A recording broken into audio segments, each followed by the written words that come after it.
uncut. You already know what it is. You already know what it is. You already know what it is. Live, Live, uncut, uncut, unedited. unedited. Tell Tell the the truth truth and what? and shame the devil. I I love love being being black. black. All right, people, come on in You already tonight. know what it Come is. on in, come on Live, in, come on uncut, in. unedited. We're going to have a Tell the great truth show tonight, which and is shame part the devil. two I of the love being police black. shooting. And we need some answers. We need some answers, people. We definitely need some answers. Come on in. The call lines are open. Come in and get your place on the phone on the panel right now while it's still early. I want to thank you guys for tuning in. This is definitely live, uncut, unedited. I need you guys to share the video because I notice a lot of you guys, you come on here and you listen, and that those that are on YouTube too as well, it applies to you. Yeah. Come on in, people. Come on in. This is live, uncut, unedited. This is where we tell the truth and shame the devil. Come on in. Come on in. I love being black. I tell you, I love my people. They may not love me sometimes, but I love them. I tell you the truth. This is the day that the Lord has made. Let us rejoice and be glad in it, people. This is a good time in history to be living. Some folks, they living in the past, but I'm living right now in the present. There's no better time in history that I'd rather be alive than right now.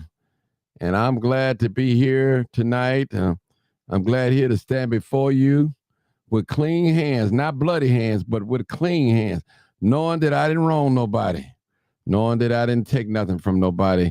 I appreciate you guys, or touch some little baby or some little girl or boy. I appreciate you guys. This is live, uncut, unedited. This is where we tell the truth and shame the devil. And I'm going to tell y'all, some of you guys, y'all do not like when we tell the truth, but we got to do it. We duty bound to tell the truth on here. And it hurts. It hurts me, it hurts you, but it's necessary. And we just got to be honest, line up. I want to thank my people from Twitter X. I need you guys to make sure you share this video on Twitter X. I appreciate you for tuning in tonight. Those of you that's by way of YouTube, I appreciate you too as well. I need you guys to like and share. Hit the like and share button. Please do that. Tag someone in there for me. That would be great if you do that. We're going to talk about the police shooting again tonight. Maybe some things that you missed last night and I missed. We listen. We come together as a community. And what is it that we want from CPD? What is it that we want? And for those of us, we're looking at this shooting as a lot of things. We have a lot of questions about things that wasn't right. And I want to get down to the bottom of, again, people, let me just say this. Let's be clear. I am not paid by Chicago police officers. I am not paid by the family or the lawyers. I have not been in contact with the family, nor have I been in contact with any lawyers. So there's no gang in this for me, people. I just want to let you know I'm not money motivated, nor I'm power strong or clout chasing. Not that. None of the above, people. None of the above. I appreciate you guys coming on in and respectfully come on in and listen, people. We got to make this happen. This is real. We want to talk about the shooting, but we had an incident last night which I didn't like, and what we're not going to do, we're not going to make statements about the dead person. We're not going to do, because he's not here to defend himself. And a statement was made last night. He deserved what he got, and that hurt my soul to hear that. That really hurt my soul. Even if you think it, you shouldn't say it. Period. And don't have me on here. I have to fight folks and y'all saying stuff on here and people blaming me, and I got to take the fall for it. Then folks be looking at me at a certain way, like I said it. So I'm just want to keep it clear. One thing you guys never hear me demonizing the dead. Y'all know I don't do that. I'm not finna start, and I don't want you guys to come on this platform and to demonize the dead. We're not going to do that. We're not going to do that. We're definitely not going to do that on here. We're not going to do it. And I don't like that, you know. I definitely do not like demonizing the dead. Real talk. Real talk, people. This is the truth. And I appreciate you guys for tuning in tonight. I need you guys to hit the like button on the video. I got 9 likes on Facebook. I need some shares too as well on Facebook and on YouTube. So I'm not excluding YouTube. And I'm going to tell you, people, it ain't that we don't make mistakes on here or say something, but I just want to keep it 100. And I don't know if the family is listening in. And again, I want to give my condolences to the family. And there's no winners in this case. No winners in this case, people. You know, it's a lot of things that wasn't right. The protocol wasn't found. And I just, it's some things that I can't figure out what happened. But I'm trying to get to it. And if how you solve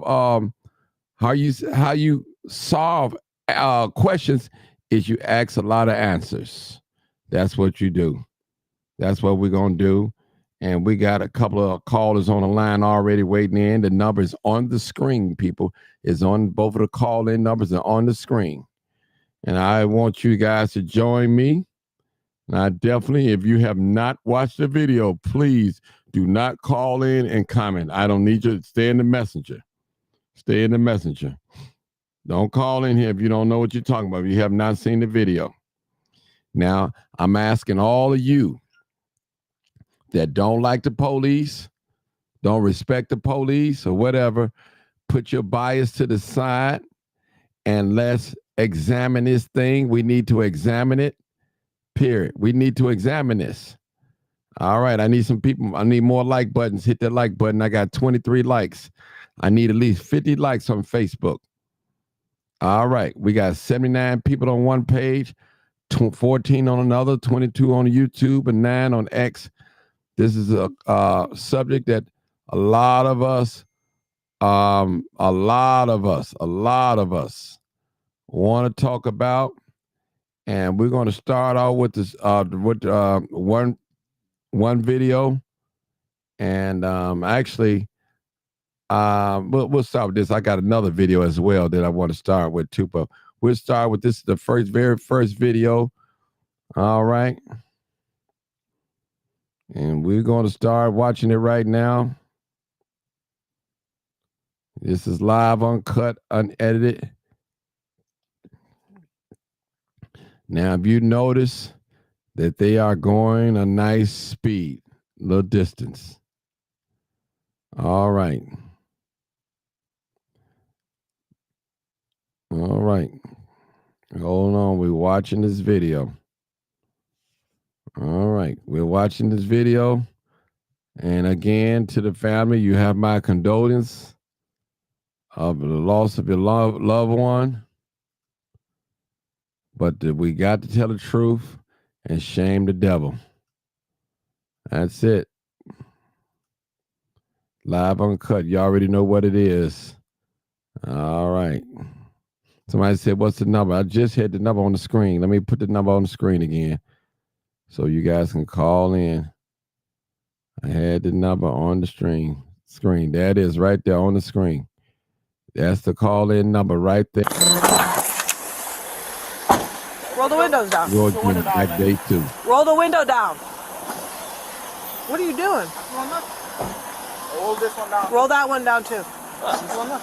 Hey, don't roll the window up. Don't roll the window up. Okay. Do not roll the window up. Do not fucking roll Unlock the doors now. Open the fucking door. Unlock the doors now. Now hold it right there, people. We're going to hold it right there. When she got out, she asked him to roll down the windows. So, okay. Roll it out on the other side. All right. Fucking door. Unlock the doors now. Open the door now. Open the door now. Open the door now. I'm 6-4 David. Shots fired. Shots fired. Hey! Hey! Shots fired! Ferdinand Avers! 10-1! 10-1! Hey!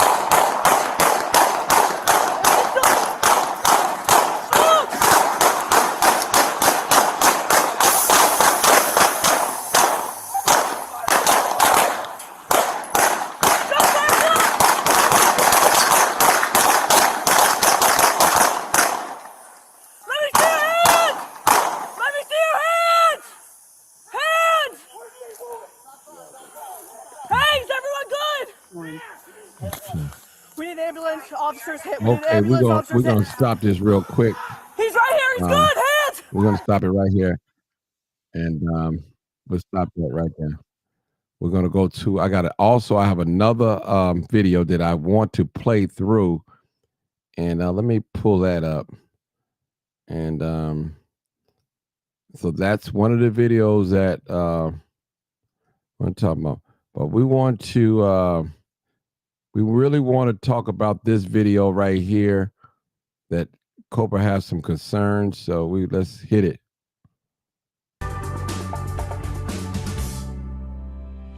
Now, as we've been discussing, Mayor Johnson is urging calm after video released today showing Chicago police officers firing 96 times at 26-year-old Dexter Reed, who was pulled over for not wearing his seatbelt on March 21st in the Humboldt Park neighborhood. The Civilian Office of Police Accountability, that is the oversight agency in charge of investigating police misconduct, says Reed shot first. But community activists are calling for an independent investigation. They want to know why undercover officers pulled the man over for a seatbelt violation and what led to the exchange of gunfire that left Dexter Reed dead and an officer wounded. Joining us now is Andrea Kirsten, Chief Administrator of Chicago's Civilian Office of Police Accountability. Thank you for joining us. Hello, thanks for having me. So walk us through, if you would, the events of March 21st. So as has been reported, Dexter Reed was traveling as the sole occupant of his vehicle on approximately the 3800 block of West Ferdinand when a tactical unit in an unmarked police car pulled him over for not wearing a seatbelt. There were 5 plainclothes tactical officers assigned to the 11th District that were in that vehicle. And 4 of them exited the vehicle right away, kind of surrounding Dexter Reed's vehicle. One officer began sort of engaging in verbal commands, some of which Dexter Reed attempted to comply with, others not. Overall, he was not completely compliant, and that quickly escalated the situation. Guns began to be drawn, and then as we best can discern from video evidence and audio evidence as we've reviewed it to date, it appears that Dexter Reed did in fact fire first, striking one officer, and then an eruption of gunfire from 4 of the 5 officers on scene ensued.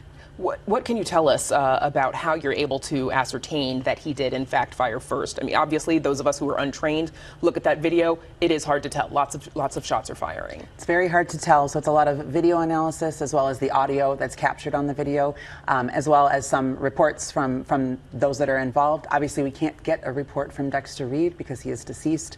So the officers on scene. But most importantly, it's that video and audio evidence. And because of body-worn cameras being affixed to each individual officer, we're able to follow that officer's motions, follow their individual discharges, and have some amount of gunfire that is unaccounted for on the officer's body-worn camera, which is indicating that perhaps Dexter Reed did in fact fire first. Local faith leaders held a press conference this morning where they were questioning why undercover officers pulled someone over for not wearing their seatbelt, and they expressed what some think might be a common reaction. They were not dressed in police gear. How would he know that they were police officers? Somebody rolls up on you with all this carjacking in plain clothes and an unmarked car. What would you do? I personally don't know, in a climate like this, how I would respond if someone chooses to pull me over in a car in plain clothes. Quite frankly, I'm not sure I would stop. Dexter Reed's mother says that her son had just purchased that SUV that he was driving several days prior, I think alluding to the fact that he might have been concerned about the potential for a carjacking, because we know that those happen in the city of Chicago as well. What is the policy when it comes to undercover officers making a traffic stop and pulling a car over and then eventually having to draw guns? So I think we do need to look at, how tactical units are being deployed in our various districts. There's been a lot of public reporting around vehicle stops in particular in the 11th district. And so while, officers are able to make lawful traffic stops, that doesn't necessarily mean that's the end of the inquiry. Certainly we need to, and in every use of deadly force analysis, we really are looking at the totality of circumstances. So we are looking at the very moment with which we can ascertain best when officers first saw Dexter Reed's vehicle, when they observed that, and what their actions were from that moment forward all the way to conclusion. So while this investigation was started because of the use of deadly force, again, anytime we are asked to review an officer's use of force, it's the entirety of that incident that is all the contributing factors that we will weigh in our analysis. Of course, the windows of that car were very tinted. Is it possible to have even been able to determine from outside the car with a window rolled up if Reed was wearing a seatbelt? Or is it possible that the officers had another reason for pulling him over? The only reason that we have been able to deduce so far in our investigation was for purportedly not wearing a seatbelt by Dexter Reed. So we don't have any other information that he was known to them otherwise, or that that vehicle was somehow known to them otherwise. So we will be looking at, we've obviously noticed the tint of the windows as well. All of that are factors that we will have to consider as we move through this investigatory process. Attorneys for Reed's family say that the officers were immediately escalating the situation by immediately drawing their weapons. Mayor Johnson has also stressed that officers need to be held accountable in order for communities to trust them. And you sent a letter to Police Superintendent Larry Snelling outlining, quote, grave concerns about the officers' ability to assess what is a necessary, reasonable, and proportional use of deadly force. What can you tell us about those concerns and your work? So what I can tell you is Everybody put under their the phone on Chicago mute. Police Department's policies, its directives to officers when they use force and deadly force, there are a considerable amount of restrictions placed on officers. In fact, as I alluded to and stated directly in my remarks earlier today, CPD's policies on use of force are more restrictive than the state laws here in Illinois and the U.S. Constitution. Police officers here in Chicago have an affirmative duty to use de-escalation tactics, an affirmative duty to be objectively reasonable and make sure that every use of force is necessary and proportional in that totality of circumstances framework. And what I also think is important is the totality of circumstances itself isn't just that final frame before officers immediately choose to fire. It starts at the beginning of the encounter, and the choices made by both Dexter Reed and the officers involved are all part of what ultimately completes the totality of circumstances when we're able to weigh these decisions. And before we let you go, we know that an officer was injured, was wounded, I think, in his wrist Yes. in this shooting. What do we know about how he's doing today? My understanding is that he is recovering, and we are thankful for that, obviously. These circumstances are incredibly fraught. These videos, obviously, deeply disturbing to Dexter Reed's family, to many community members, and also our officers. These are complicated situations, and that's why we need thorough investigations, thorough reviews from an independent agency such as COPA. Okay, Andrea Kirsten, thank you so much for joining us. Thank you. And we're back with more from Heather Sharon, plus Parrish. All right, people. We're going to take the first caller. I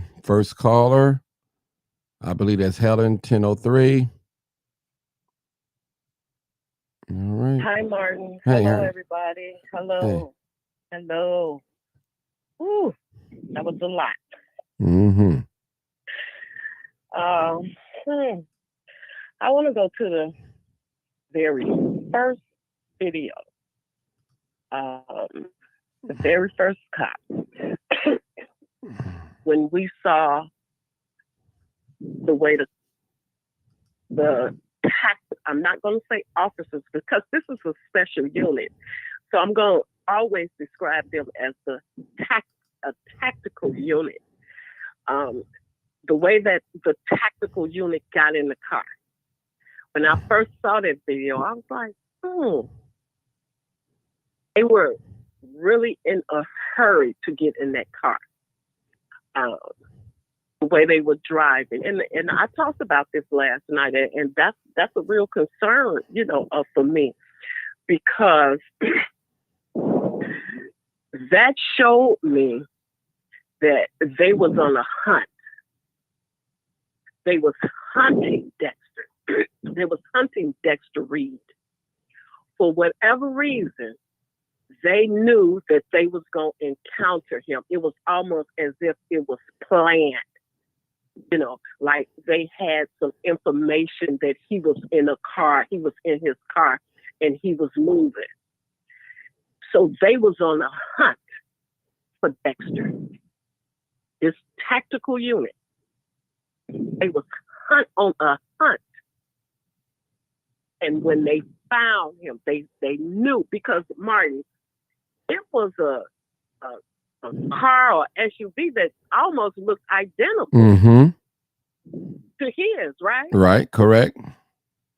And so when they stopped him, if you look, that other white SUV started bagging all the way back. It started bagging back. And I was like, how did they know? Okay, because they knew who they was hunting, and they was hunting Dexter. And I will still hold to this day that it was that illegal traffic stop that started the event that led to Dexter shooting at them and led to his death. That illegal stop. And I understand people saying that, oh, he shot at them. I'm not downplaying that. But what I'm saying is the train jumped the track with the illegal stop.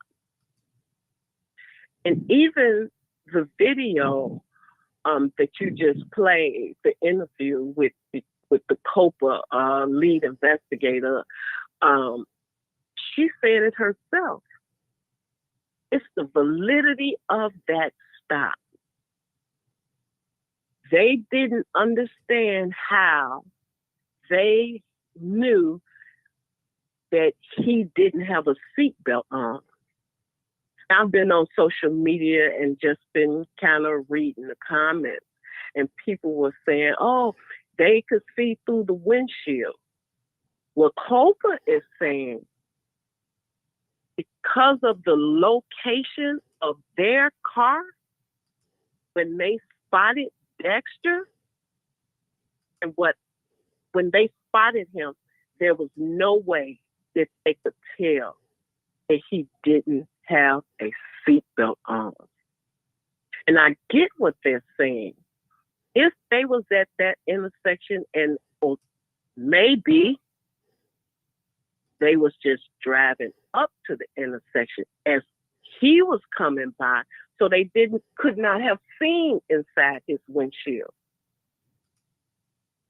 As he was coming by, they coming up, they turned.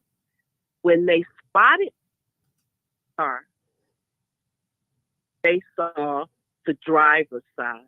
So they saw a tinted window. COPA is saying no way they could have saw or looked or seen inside his car through his windshield. I'm making my stand right now that this tactical unit is where the train, that illegal stop is where the train jumped the track. This is Kathy. If we go back to the video when they was getting in the car, and you see the police, his hand is on the lock. They knew they was coming. They knew that they was about to approach or that they was getting ready to encounter him. Wow. He had unlocked his car. Roll the windows down. Roll the window down, man. Roll the window down. He hit his video camera and cut on the sound. I couldn't understand what he was talking about yesterday. But roll the windows down. Roll the window down, man. Roll the window down. He unlocked the door so that he can jump out. Once he unlocked that door and that door was open, he hit the audio on his camera. It's playing right now. Exactly what you're saying. Yep. So you're not lying. Roll the windows down. The window down, man. Hit it. Roll the window down. And how did they know Bill. that they was going to encounter the way they stepped in that? Roll the windows down. Okay, Helen, stop it. If you could look at the video right now, remember that white car that was trailing him? It's still right there. You can look at it. If you look at the, if y'all look at the screen right now, that white car, Sitting there. it's just sitting there. It's right there on the corner. He starts to, now, when the cops come, he starts bagging up. Yeah. And they look identical to me. Almost. Yeah. He starts bagging up. Okay, I need everybody put your phone on mute, or else I'm gonna have to mute you. We don't need no echoes. I know I'm gonna get to you. We got one person.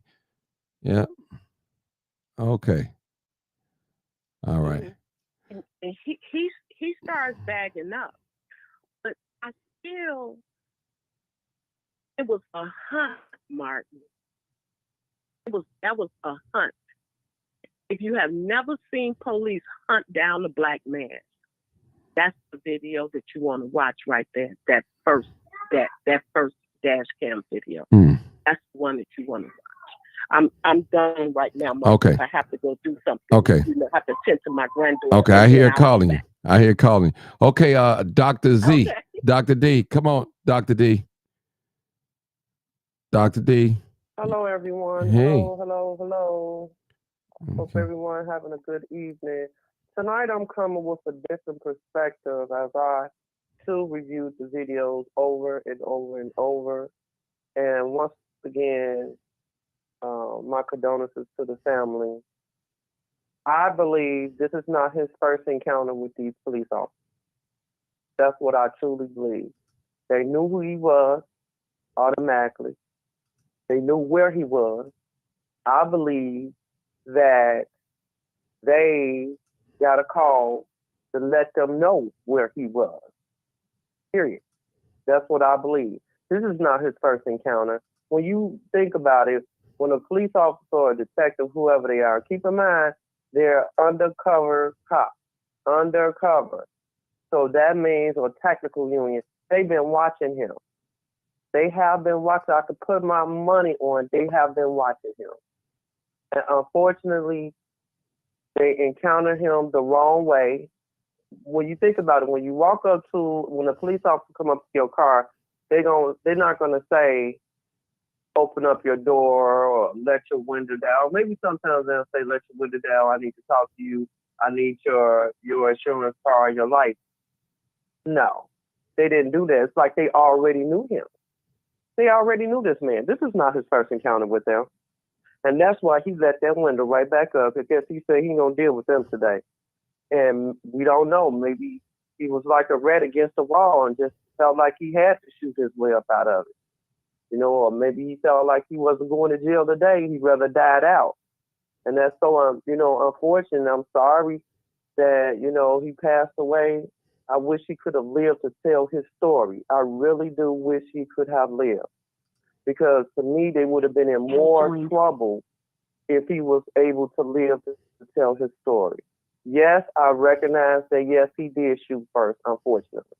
And as a result, as police officers, they should have been able to control themselves and not all 5 of them start shooting. But unfortunately, that's what they have done. But I clearly see the shadows of, on the passenger side. I see from the house standpoint, I saw it all. And that's just so unfortunate that they did him the way they did him, and they've been trailing him. This is not his first encounter, you all, with these people.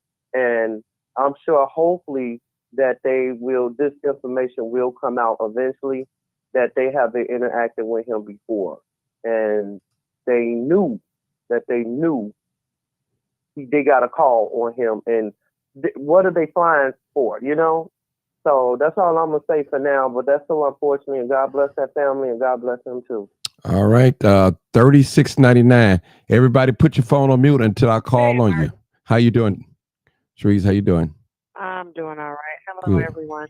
Well, I'm going to piggyback off of Helen because you know what I told you before the video was even released. Okay. And so my thing is this. When the shooting started, I'm going to the female officer. When she got on her radio and it was asking for assistance, she didn't give a location. She said Ferdinand neighbor. She repeated it over and over again. So that tells me that whoever she was calling out to for assistance already knew exactly where they were. She said Ferdinand neighbor. So that means that whoever she was radioing was very, very close. They knew exactly where they were. She didn't have to give a location because whoever was listening already knew where those tactical officers were. That's like if you're my neighbor and I have a walkie-talkie and I say, Martin, Cottage Grove neighbor, that means get to me. I don't have to tell you the 100 blocks that I'm on, or, you know. Let me say this. They have a GPS on them. All the officers have an emergency button on them. They can push it. They can identify them on the screen. But where on Ferdinand? Right. But where on Ferdinand? Yeah. Ferdinand is not a 2-block street. Well, what I'm just saying, I'm just telling you, that's how it works. They have, like a GPS on them too. That all that stuff they do. Yeah, they have a GPS watch. They have all of that. I know. They have the watch and everything. Right. But I just want to bring that out. And they already, I'm with Dr. D also, that they already, I don't believe that was his first encounter. There was something, that white car may have possibly been the person or people in that vehicle that told this, okay, he's coming this way, It's something, that I don't believe that was their first encounter with him. And I believe that they did know exactly who they were looking for. They knew the vehicle. Now it has come out that the mother is saying that he had just bought that vehicle a few days prior to that situation, because I do recall someone on a post or on social media saying that he was on his way to go get his brakes done on the vehicle. So, yeah, they knew. They knew. And again, the way that they got in that SUV, they were on the move. They knew exactly where they were going, who they were looking for. They dodged every other vehicle and went straight to him. Why? Why him? And, he hadn't made a traffic infraction or done anything illegal up until the point when the shooting started. So, yeah, that it's a lot going on. There was nothing illegal about him up until the shooting. And the female officer was the main aggressor. She was the main aggressor. And she said to him, when she made it to the vehicle, she said, "What are you doing? That's not how you, engage someone in a traffic stop, asking them what are they doing. You're supposed to ask for license, proof of insurance, registration. That they skipped all over that because that's not what it wasn't a traffic stop. That's why they didn't ask for it. It was not a traffic stop. It was personal. Okay. What are you doing? Okay, that's it. She was the aggressor. Okay. Yep, that's it. All right. We're going to the next caller. Put your all the callers, please put your phone on mute so we won't have no echo. We won't hear nobody arguing with your baby mama or your baby daddy. We don't want none of that tonight. We want to hear a clear message. Area code 872. Go ahead, caller. 872. Area code. Hello?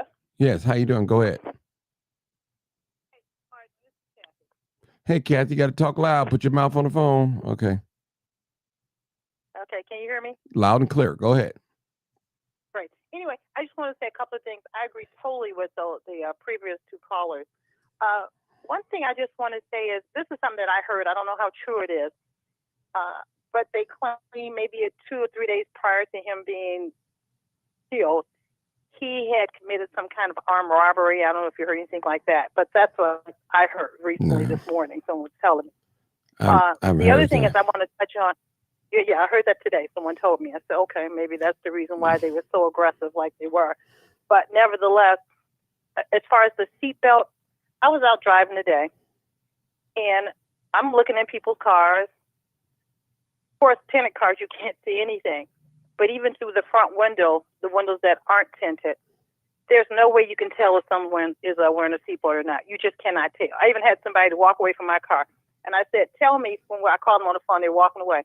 I said, is there any way possible you can see my seatbelt? Said, no, I can't see anything. So that was a bunch of BS. I'm not buying it. That was just the excuse they used. And like she said, the white female cop was very, she was over aggressive. And she also mentioned, don't say anything, don't say anything. So I'm like, well, what is that about? If you guys are operating in a legitimate fashion, why wouldn't you be able to say anything? So it's a lot of unanswered questions. I guess everybody's got to get their lives together. And it's unfortunate you have to wait 5 days or whatever before they can even be investigated. Because when something like that happens, everyone should be investigated immediately. So they don't have time to tell lies and get their lives together. So it's just an unfortunate situation all the way around. And I just feel so bad for that young man and how they approached him and shot him like a dog. And then the other thing, too, let me say this real quick. When they called for the ambulance, they said officer shot officer down. They didn't say anything about him being down on the ground. They didn't care about him. And then to add insult to injury, they put handcuffs on him. He clearly was dead. So it's business as usual, unfortunately, in Chicago. But anyway, that's my comment. You guys have a great evening. Okay, thank you, Kathy. Okay, I got another long distance area code, 646. Everybody put your phone on mute, please. We don't want any no arguments and no water drippings, fire for smoke detectors in the back. Okay, caller. What happened? Like he hung up. Okay, I think he hung up. All right. If he called back, I'll give him another chance. I'll give him another chance if he called back. Okay. We got 9099. 90. Yes, hello, Martin. How you doing? Good, How sir. you doing, Martin? This is Don. How you doing? Good, brother. Hello? Yeah, I'm here. Go ahead. Yeah, yes, sir, bro. Yes, sir. Now, I just wanted to make a comment. Go ahead. I heard some of the previous callers. Let's just say, if they was hunting him, they was following him. They had to be following him for something he has done. Now, we can say when they got to him that the female officer was aggressive. We can all say that. We can say now, when they come to you, they ask the commander, you said, raise your window down. He didn't raise the window, he raised it down, then he raised it back up.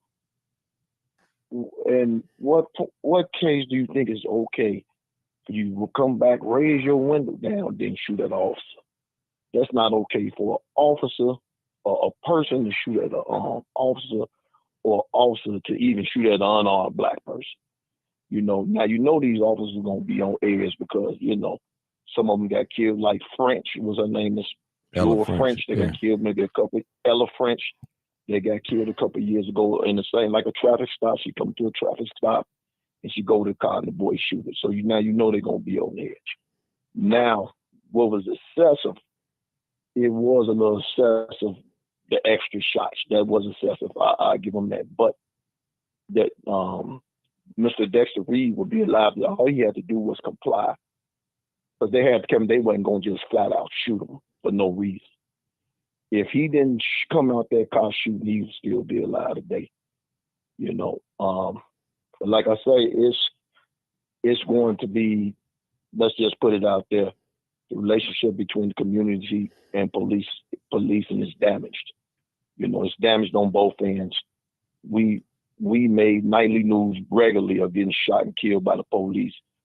And now you're telling the community to trust the police. It's not going to happen after all these shootings, It's almost beyond repair. I want to ask you, point. So like I said, I want to ask you a question. I don't know. I want to ask you a question. Just me asking a question. Did you see anything done wrong before they got to Dexter Reed? Now let's just say You know that, Martin. You know. I'm that just real asking a talk. question. That's Right. I'm just Did asking a I question. see anything wrong? I looked at the video. I seen them pull him over. At that point, I'm looking at the video, and everybody talking about you can get in they got in the car. I did see that part tonight. The video, they got in the car and was on their way. Now they was looking for him for something. I'm not gonna say we can't say that Dexter Reed may have been a model citizen or not. He maybe did something. Why was they looking for him? That's the point. You know what I'm saying? That's the point. So Why everybody were they hold looking on, for sir. Everybody put your phone on mute, please. I'll get to you at the same order that you call. Put your phone on mute. Go ahead, sir. Go ahead. Right.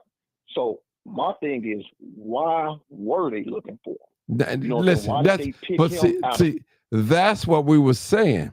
This is what the ladies are saying. It couldn't have been because of no seatbelt. It was something else. That's what everybody's saying.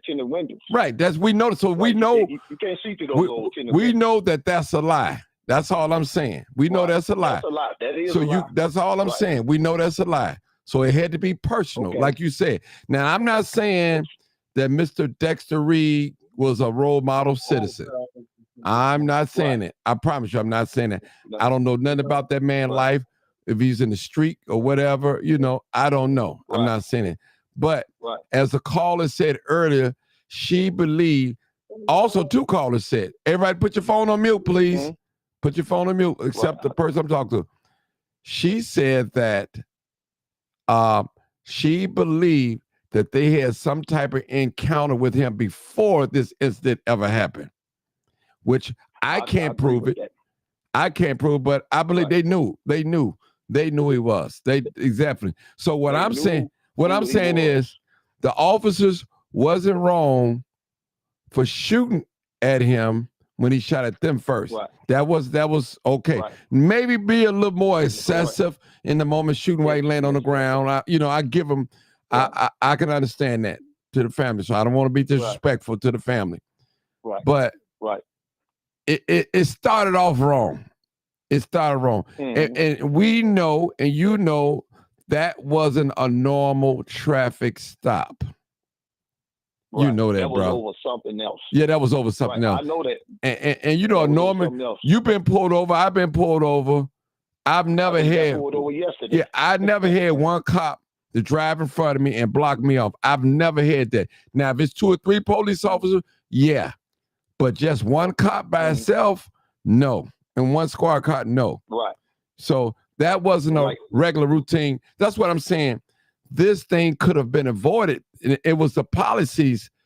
What I'm saying is the policies was broken. It wasn't done correctly. When she got out, she did say something about the window. Maybe somebody could have called. Maybe somebody could have called the police. Right, but that's not what they said on paper. So remember this, brother. Remember this. Everybody missed this point. He was in compliance. Well, you said, well, Martin, how you know that? Because he pulled over. They pulled in front of him. So that was number one. He was in compliance with that. Number one. Now, when she asked him to let down the window, he let it down. Then he let it back up the other side. So that's right there. That's when all the escalation came right there. Right there. So I tell any back down. Right. I said, I tell any black people, and I still hold to this, if you shoot at the police, aim your gun at the police, it's not going to end well for you. I'm going to say that. Not going to end well at all. I'm going to say, I can't say that to Brother Dexter Reed because he's dead, but I can talk to those of us that's alive. What can we learn from this stop, people? Let's think about it. We have to learn something, huh? Martin. Yeah, go ahead. Who's that? Martin, this is Helen. Go ahead. I just want to add just one something that I think that we're missing. Dexter did let his window down. Mm-hmm. He did. And if you see when he let his window down, the cop had a gun in his face. And he started letting his window up. The cop had a gun. I took a picture of the still shot. I got a picture. The cop had his gun pointed to his head. And that's when he let the window back up. That's all I wanted to add. I just wanted us to know that because that's in the video. Okay, and I that's didn't see the video that way. I didn't see it that way. I'll go back and look at it again. well. We could play But it I real didn't see quick. it While- that We, way. we could play it real quick. I got it right up here. Let me play it for you real quick. We ain't got to play the whole video. I know it right. The spot that she talked about. I can play it. Mhm. All right, now here it is right here. Look at the video. Down. Put the window down, man. Now listen. Roll the window down. He rolled the window down. He rolled the What are window you down. doing? Fly. He could fly. Roll this one down. Roll Now that look. one down too. He said, roll the other side down. Hey, He ro- don't roll the window up. Don't roll the window up. Okay. Do not roll the window up. Do not fucking roll. Unlock Yeah, the listen, doors go now. ahead. Fucking You door. see it? Unlock the So, doors Helen, now. that proves your point right there, Helen. Right, but let's see now. Wait a minute now. Hey, look, I'm pulling for mine too. I just told you don't roll the window up. Okay, hold You it. roll it up. I gotta defend But myself. yeah, but Go ahead. hold it. Yeah. I'm just saying. I just want you to say that we're not trying to get into debate, but I just want to see that. Okay, now Right. this is her first word. Now listen. Roll the windows down. Put the window They down, roll the man. window down. Roll the window down. What are you doing? Roll this one down. Roll that one down too. This one down. Hey, don't roll the window up. Don't roll the window up. Okay. Do not roll the window up. Do not Well, fucking come roll. on. Unlock the doors now. Open the fucking door. Unlock the doors Well, now. let's just rest her case. I just want to prove that. But go ahead, my brother, and we're gonna give you a few Yeah. more minutes and Like go I to this. say, man, Yeah. I'm gonna wrap it up. God bless his family during this Mhm. tragic time. It's just a sad situation. Like I say, man, there's more work that needs to be done between community and policing, Yes, it does. if that's possible. If that's possible, like I say, it's going to take a lot of work and a lot of effort on both sides. But like I say, is it at this point with everything, with this shooting, Dexter Reed, Rakia Boys, the Laquan McDonald's, like I said, we was nightly news every night. I don't know if it's possible to get to a point where we trust as a community as we trust the police again. Okay, man. I'm gonna let you get back. Okay, to the thank call, you man. so much, Thank you for brother. having me, man. Okay, all right. Thanks. Okay, all I right. have a quick question. I Okay, have a quick question hurry up, for Dr. D, everybody. because I got to go to Can Bill. I ask this Go question? ahead. Okay, Hurry up. Okay.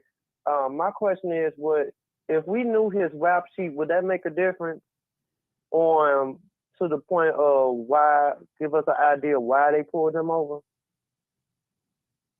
That's just something for everybody to think about.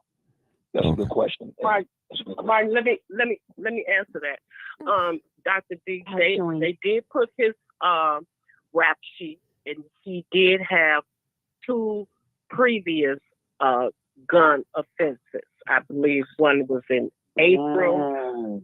Maybe it was 1 or 2 that was in April of 2023. One was at a festival. He did get caught with a gun. There was no bullets in the gun. The other offense, I'm not sure whether it happened in the community where he was murdered at. I'm not sure if it happened, but he did have 2 gun offenses. But I also want just let's put it out there. Well, I know that I believe his sister was saying that he had just got the car. He had just gotten that car. So I don't know if police knew that he was driving that car, because supposedly he had just gotten the car. I don't know how long he's had the car, but he had recently bought the car. Okay. Yeah, but his background of his rap sheet makes a big difference. Okay, I'm going back on mute. Okay. Now let me say this too, and then I'm going to Bill. Those of you that's posting on your social media page, he's been shot 96 times. That is not true. That's not true, people. Okay. Mr. Dexter was not shot 96 times. So it was 96 shell casings on the crime scene. That's what that means. So y'all getting the language wrong. We don't want to be grossly misunderstood or don't understand. A lot of us are misled on different things. You got to get the language right. 96 shell casings out there. That doesn't mean that he was shot 96 times, okay? Stop putting that on your Facebook page. Stop saying that. He was not shot 96 times, people. All right. Mr. Bill. Go ahead, Mr. Bill. 4248. Hey, everybody. Hey. Hey, everybody. I'm going to start off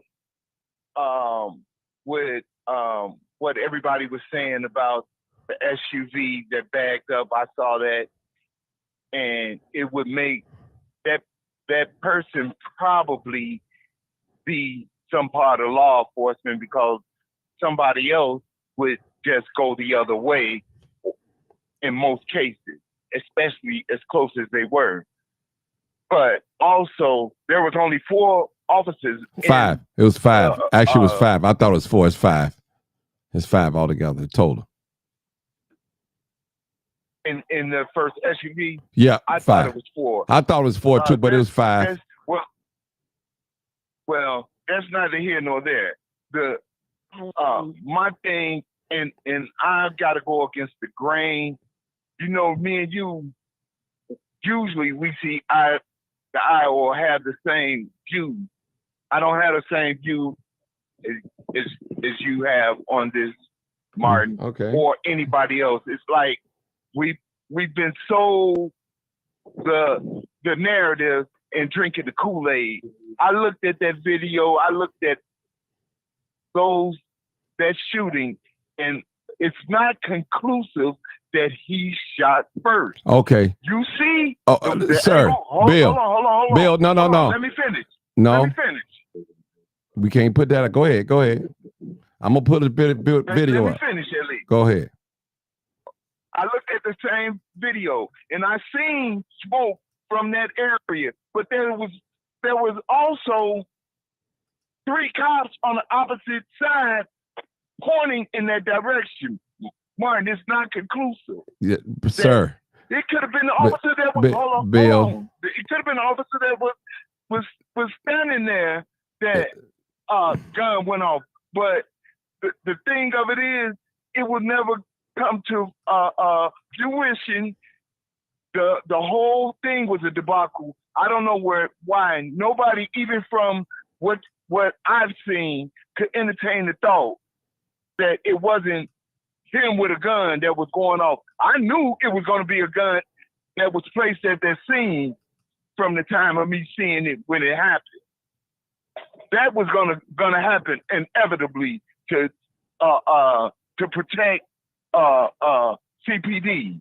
Now, why would it be so far-fetched for anybody to think that these people without just cause violate protocol and all of these other things, entertain the thought that they are smart enough to make stuff like this look exactly what they want it to look like? Come on, people. Don't drink the Kool-Aid. Don't drink the Kool-Aid. But it might not never come out because they don't want it to come out. This situation and these public executions or whatever are gonna happen. They've been happening, and they're gonna happen every so often. Because I'm gonna tell you one thing that I know, one thing for certain. When it comes to a race soldier or their best toehold is in law enforcement. And if you got people that's smart, they're gonna go above and beyond to protect their own, man. They are gonna go above and beyond, and whatever narrative they want you to believe, they're gonna feed it to you through the media. And that's what my personal opinion is. Seeing that little smoke by that window, it's not conclusive. You do not see fire jump out of that window. I didn't. I saw some smoke, but I also seen 2 holes in the front corner of the windshield, the front windshield, and I seen 2 on the driver's window, which might be consistent with the same shot.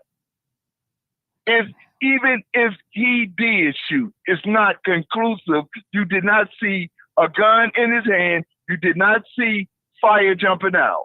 And there was too many opportunities for it to be played out that way from the start. You got people with cruel intent. It's already, we had 4 callers that said they have had some kind of encounter with him. And maybe, I believe that's so, and maybe that's why when he realized who she was, he let the window up. Maybe he was going to call home or whatever at that point, but I'm going to deal with the fact. You did not see a gun in his hand. You did not see, you don't even know if what made the officer that got hit fall back. You don't know. You did not see his hand on a gun, and just because you see smoke in that area don't mean it came from him. But what could be learned from this is he complied in the beginning, but you have to be in full compliance. What we need to teach our young adults is to comply fully. Because when it is a situation like this, or I won't even call them a race soldier, a situation where there's a cop that got a chip on his shoulder, you playing into his narrative by not complying. But that's all the facts that we get. All of those videos, I sit up and watch some of them like 10 or 15 times. Others 7 or 8 times. And long as they can get us to agree that he shot first, and it's going to be a gun. I knew that from the beginning. Also, Martin, the whole thing was a debacle. Me and you were talking. You were telling me about policies and procedures, and I'm in full agreement with that. It was all a debacle from the beginning. Even after the shooting, you see them running around the car, stepping on all kind of evidence during the crime scene. Then passing of the officer that was shot pistol. It got passed around 3 or 4 times. It's something that really stuck out in my head, and I told you this last night. And you told me it was a signal. So I asked about, they said, you see Officer Davis' right hand? Oh, no, they said, you see Officer Davis' and he raised it up, which is kind of odd in a situation like that. So if this is a regular routine stop, why do you need a signal? Why do you need a signal? It was a debacle from the beginning, and I wish everybody go back and really look. You see in that area, but that don't mean that it came from him. The officers who was originally there never, after turning him over and not seeing a gun, because they knew it wasn't a gun on him. She didn't go, or neither of those officers went directly to the car to see if it was a gun. It was another officer.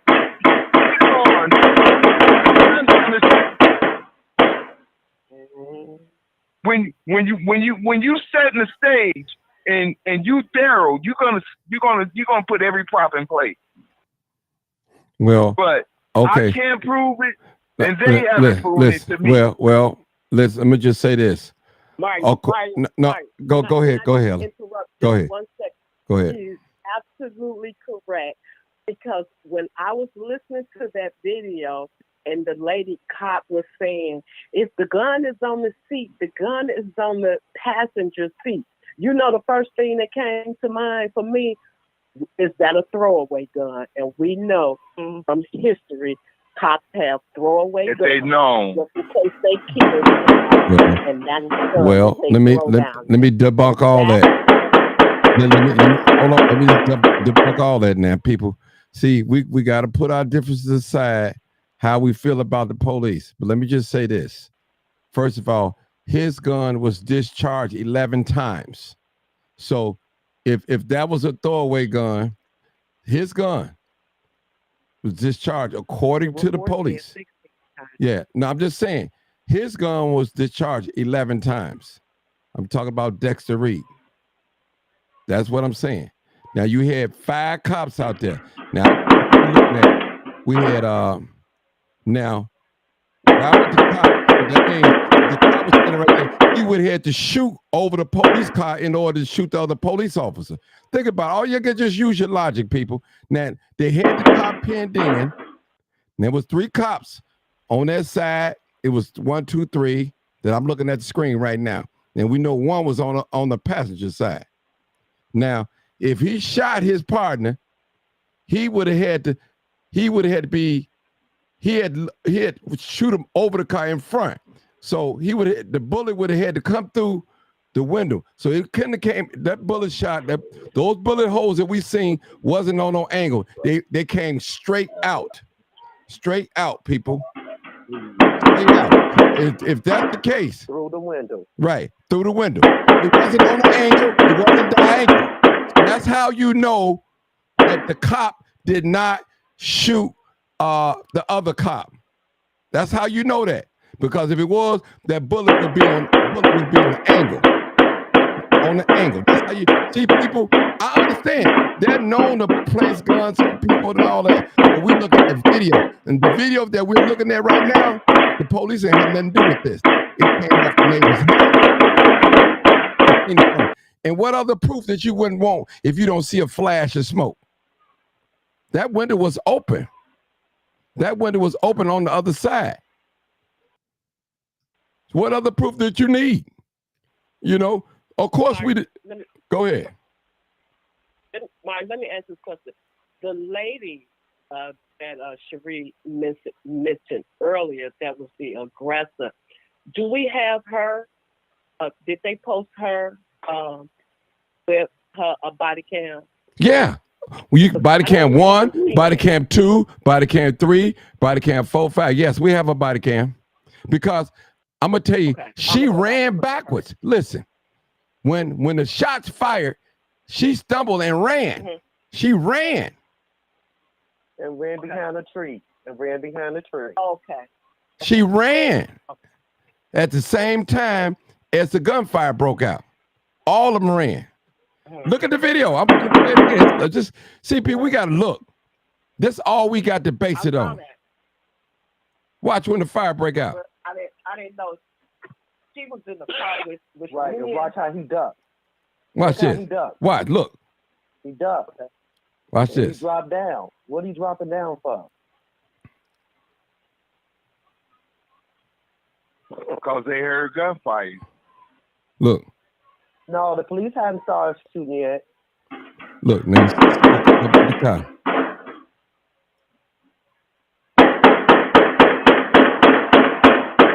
ducked. The police officer ducked. He got down on the ground quick. See, look at that. He got down.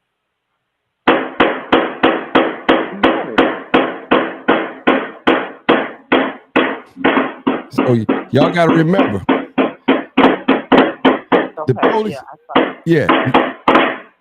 Now y'all got to remember, in order for him to shoot over the cloud from another angle, that bullet got to be the bullet got to be going a certain way. You said yourself, Bill, that you seen the 2 gunshot holes, and they was coming straight out. They wasn't on no angle.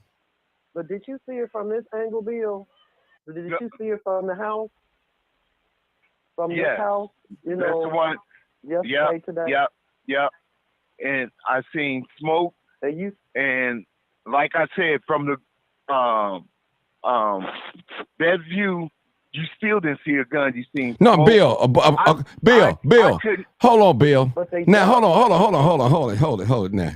That's almost saying that You definitely couldn't see no gun because he got tinted windows. Bill, the windows let up from the view that we looking at. That's almost saying that we can see Bill on now. Come on now, Bill. We not inside the car. We definitely we know the fire's coming from the car. And why would they duck and hit the ground? Okay. Going along with what you said, window up.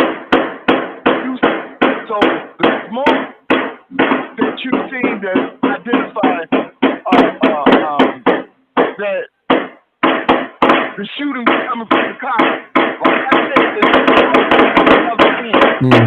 on the opposite side. And I seen smoke, and I think it was glass that was hitting the corner in the front. Thank you. Corner in the front. You just answer your own question. In the front of the car. You just answer your own question. You got to be from angle. Now, if you look at the front windshield, the passenger windshield, the window. Those coming straight out the car. They're not from an angle. If the police shot from an angle, it would be a certain way, Bill. You got to look at it. Therefore, is the one in the front kicking first. I mean, he didn't fire first, right? No. The man inside fired first. Even Copa said that. Yeah, the man he fired first. Come on, man. Hold on. Copa, first of all, Copa is an independent investigation from the police. They're not a part of the police at all. Yeah. They're not. That's independent. That's not that. Trust me. And they also, come on, man. They said the shooting of Laquan McDonald was justified. Right. They can get it wrong.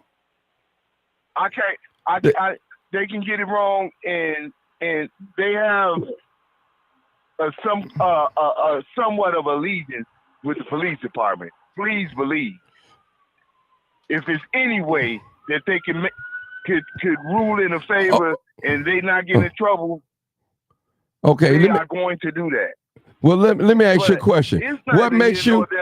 No, I'm just saying. What makes you think you could see a gun from this far, from this picture angle with tinted windows? How could you see a gun from this angle if we looking from this? You can't. The windows, it's windows up. You can't see a gun. Oh, okay, Martin, and I'm in full agreement with you. That's exactly what I'm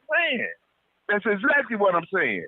You can't see a gun. But you hear a gun. You hear a gun. Don't you hear one? That's not the only gun out there. Right. Well, you heard. That's not the only gun out there. If you listen to the gunshots, some of the gunshots don't even sound the same. If you know weapons. I know weapons. And there are different sounds. But my whole thing, I don't need anybody to agree with me. No, there's no problem. I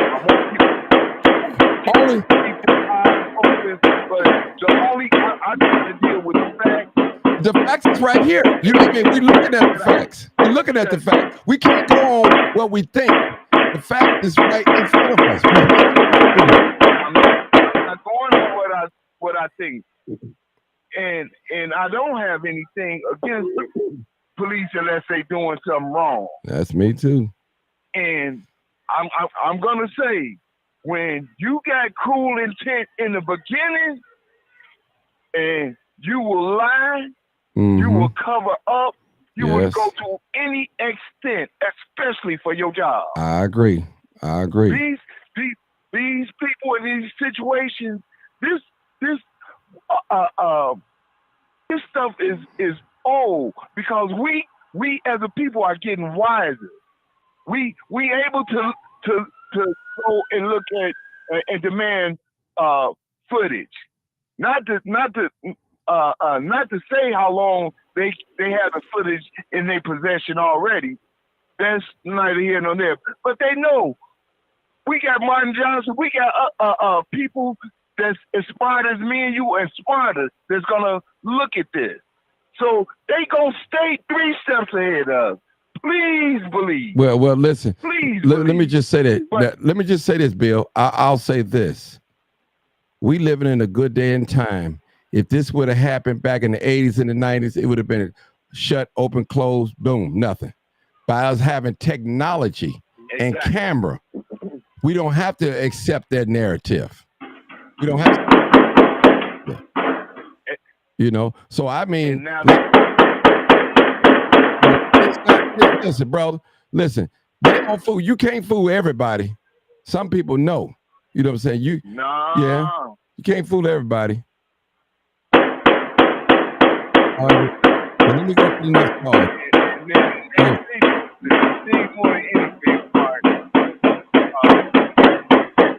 I can argue my point. I can say with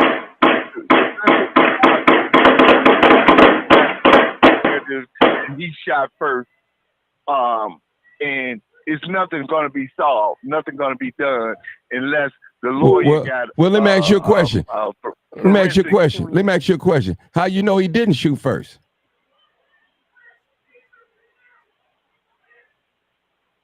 How do I know he didn't? I couldn't conclude that either. That's what I said. It's not conclusive that he shot first or shot at all. All I'm saying is from what I saw, and I like to deal with facts also. I'm big on that. And that's all I can back up with what I saw, and I watched it over and over again. But then on the same in the same token, what's going to come out of it from what I saw, I don't know if anybody else feel the same way. It almost don't matter because it's not going to bring that young brother back. No, it's not. What we know matters that. now is what you said. What you said is where do we go from here? And that's why we're here right now discussing it. We need to enlighten our people to how to engage. And this ain't the first time I've had talks with people in my family or seen you as far as the police on your show. Hold it, Bill. But Hold it, Bill. Listen, sir. I need everybody to put their phone on mute until I call on you. One mic, please. One mic. Go ahead, Bill.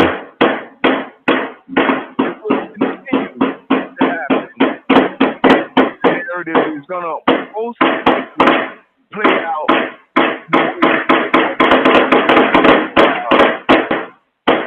And all we can do is teach our kids and our people how to respond in situations like this, man. You know, just full compliance, not partial compliance, because when you up against this ugly spirit, is way bigger than just a situation that's at hand. That's all I got to say. Okay. All right. Next caller. I got a area Mark, code. can I say something real quick? Hurry up. Just real quick. Also, I saw on Instagram where hundreds of people descended on the 11th District Police Department last night. I sent it to you, and it was very hostile. I sent you the video of that. Okay.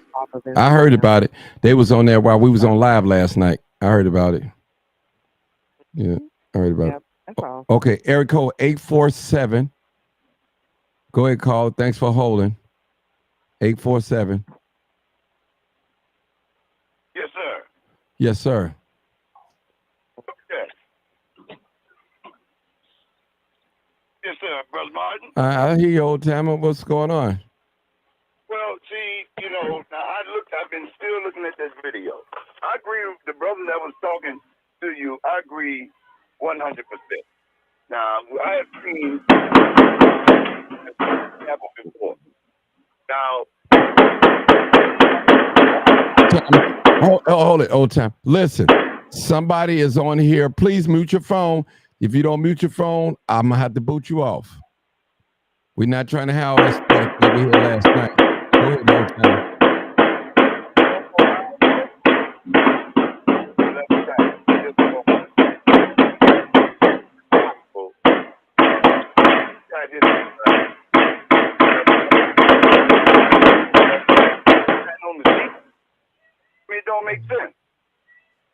Well, let me say this, old timer.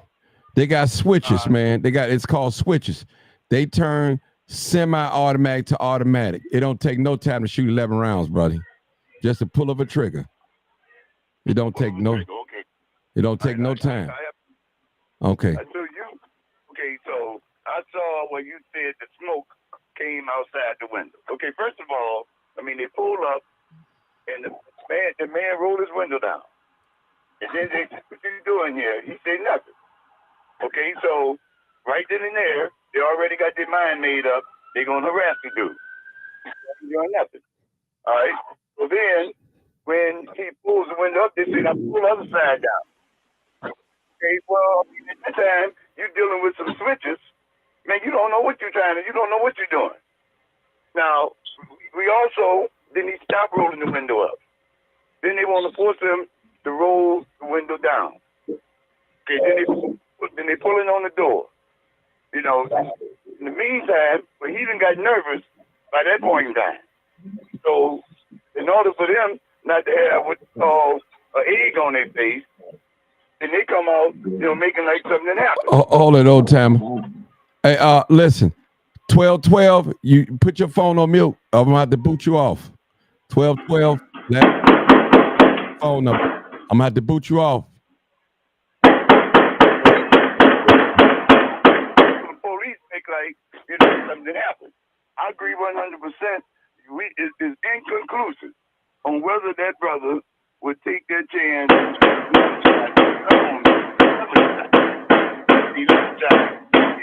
I don't know if he shot one. So we need to really see so they can take that gun, find out anything. Well, that's where we got the information from. They Copa information that he shot his gun 11 times. So that's what we got. There was 2 gunshots in the window, in the tinted window. We know it was 2. That I do know. Now, by 11, I don't know, but I know it was 2 that was in the passenger side window. That's okay then. So all right, I'm gonna cut it off right here. Okay. So what the story is this then?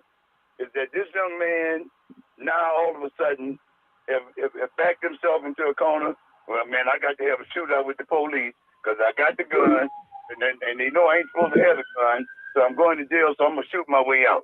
Now that's what y'all. That's what this whole story is gonna come down to, saying that he got himself in trouble. Now I believe, like somebody else said, that he gonna roll the window up. I'm gonna make a phone call my dad or mom, and say, well, look, the police got me surrounded. I don't know what to do. But they didn't give him chance. They didn't give him no chance for that to happen. They rushed to a judgment, and now it makes it seem that for one shot that this boy's life was taken. And when you're looking at the profile of this young man, that just doesn't fit that this young man would do that. I just don't see it. It's a possibility. I know. I mean, look at it. I mean, look at it. What makes you think that he was shooting the Well, I'll say this. When he did get caught with a gun some time ago. So, you know, I mean, you even said yourself on this live. Young people, if you pick up a gun and you know to be a shooter, you could never put it down. You're always going to have it on. You know? So, I mean, you said it yourself. So I'm not going to say, I don't know if this guy was gang affiliated. I don't know. I don't know if he was a drug dealer. I don't know. I don't know anything about this guy except what they put out there on paper. So I would not demonize him. Go ahead. I hope that, you know, the lab results come back, and I want to hear that this young man's gun was fired. Because it just, to me, if you're surrounded by 5 officers, it just don't seem, you must be just wanting to go down in a gun battle. I just don't see that in this case. Well, but, you know, I figured it would have started out right, it would have ended up right. You know, but it didn't start out right. They harassed him and they got him on it. Of course. And then they finally... It didn't start off right. That's my point. Yeah, I agree with you on that. Okay. Okay. All right. All right, God bless. All right, thank you, brother. 0282. You're the next caller. 0282. 0282. The last 4 digits of your telephone number. I'm just watching a video. I'm just agreeing with what everybody said. I don't see how he was able to shoot, and why was they pulling on the door? I'm still watching the video. Okay, well, you need to watch the video some more before you even comment. Let me go to the next caller, because you know, and I don't want you to say nothing. 1212, come on, caller. 1212, last 4 digits. What's up, Mark? Can you hear me? Loud and clear. Go ahead. Okay. I want to speak on probable cause. Okay, excellent subject. Excellent. Okay, and a lot of people for the people that don't know what probable cause is basically a reason that the police need to make contact with you, which meaning they got to get a call on you or they either see you themselves.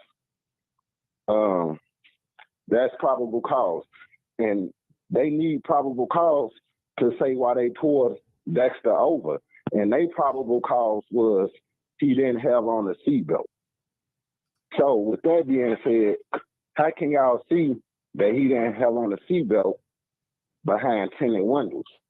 So one, that's a lie that they gotta try to cover up, because how y'all see he didn't have on a seatbelt behind tinted windows, and y'all say that was the probable cause for y'all pulling him over. Okay, and then another thing I want to speak on, the way they pulled them over is not pulling someone over for not having on a seatbelt. That's a minor traffic stop. That's not a crime. That's not committing a crime. A traffic offense, especially not having on a seatbelt, is not a crime. That's not committing a crime. So the way they pulled him over, you would have thought he committed a crime. That was a felony stop. So that's another thing that they got to explain. Then I want to speak on, okay, they say he had a gun and he fired first. Now, we know that when the police see a person with a gun, they is trained to yell out, gun, gun, gun. We didn't hear not one police yell out gun. Another thing, we didn't hear no police say, watch your crossfire, and they was just shooting. They could have shot each other. We didn't hear nobody say, watch your crossfire. It wasn't no, sir. Yeah, let me just correct you on something. It wasn't no crossfire. Only person was in the line of the fire was the officer that got shot. When the shots came, he ran and got out the way. Then that's when all of them started shooting. And so it really wasn't no crossfire. Okay, but I'm just saying that I know what you're saying. That's what you will usually hear, but we didn't hear that. No, we didn't hear that. Because it was an officer on the passenger side in their line of fire. Right. When but when the shots went off, it wasn't. That shot came from the car. You could see the impact of the smoke and the glass of the officer, and he ran. Then once he ran, they started shooting. Then the car rolled up forward and hit the other car. Then after that, they kept shooting. He got out of the car. And he didn't. When he got out, he didn't have nothing in his hand. They still shot him. Now he didn't get out. Yeah, I mean, you know, it's a tragic situation. It definitely is, sir. Trust me. And I hate it happen. Go ahead. Yeah, that's what I want to speak on too, Martin. The part when he got out. Now, the part when he got out the car. Okay, he obviously was wounded, injured, but he wasn't dead though. See what I'm saying? Because if he was able to jump out the car, that means he wasn't hurt enough to where he didn't have no gun in his hand. They supposed to start giving him verbal commands. Freeze, let me see your hands, get on the ground. You ain't had none of that. And I say, if they would have followed proper protocol and did that, gave commands, to get him on the ground and see your hands, they could have kept shooting him, he'll probably still be alive.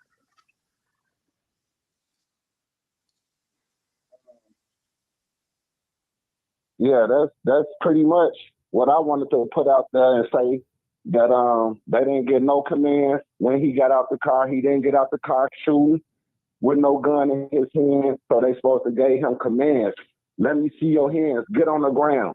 You ain't hear none of that. You just heard shots going off. And I feel like if they would have gave their commands for him to get down, and instead of kept shooting him, he'll still be alive. And there's a difference between shooting to neutralize the threat, and there's a difference from shoot to kill. No, it's the same. It's the same. No, it's the same. It's the same, man. Neutralize mean kill. It's a word play. It's just a word play. But look, Martin, it's a word play, bro. But look, Martin, to neutralize the threat means to stop the person from being a threat, right? That's to neutralize the threat, right? Yeah, that's to kill them. That's all, brother. Police, listen, brother. They're training. The training that they receive, they shoot to kill, brother. They don't say shoot to kill. They, in their words, is you stop the threat. You neutralize the threat. So we base. Yeah, look, this what I'm trying to say. When he got out the car unarmed, he was no longer a threat because they could see that he did not have a weapon in his hand. So how is he a threat? Well, let me just say this. Let me just say this, brother. Hold on, Doc. Let me just tell him this, brother. And I'm gonna say it again. Y'all young black men out there listening to me. If you shoot at a police or point a gun at the police, it's not going to end well. Very well, they probably could have stopped shooting when he got out the car. They could have stopped it, but they didn't. Once they knew one of theirs was shot at, it was all bets off. And that just, I mean, right. It's unfortunate. That's what they do. You know, even when the man fell on the floor, on the ground, they were still shooting. Mm-hmm. They were still shooting. Yeah.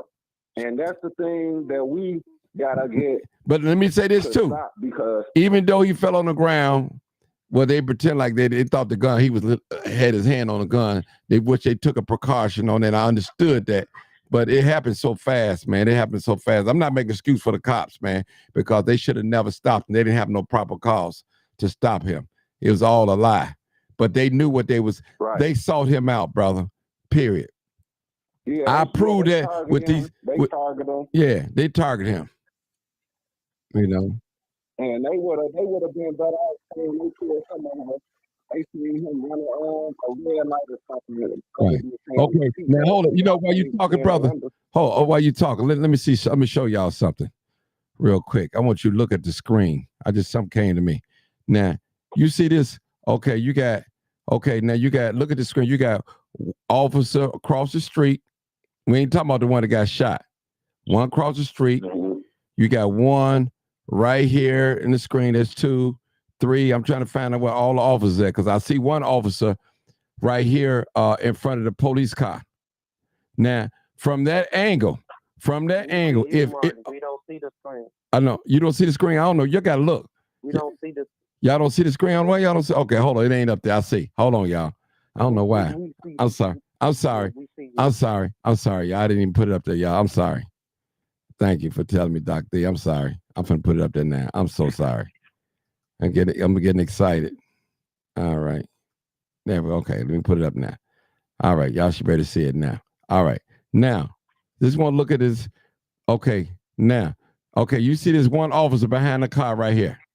Okay, y'all see him right there in the top left-hand corner. Now, suppose he shot his partner. We're just speaking. Suppose he shot his partner from that angle. He would have to shoot through his car. He would have to shoot from where the bullet is coming out this passenger side window. He would have to shoot through this gray car or be over and shoot straight through that in order to shoot his partner. That's what I'm saying. But you know what, Martin? They Hey, St. Louis, gun! Have like 3 bullet holes in the right. Shots fired. Right. Yeah. So I'm just saying, from the angle where he's standing at, in front of the police, his police cruiser, he would have to shoot through his car in order to hit the officer.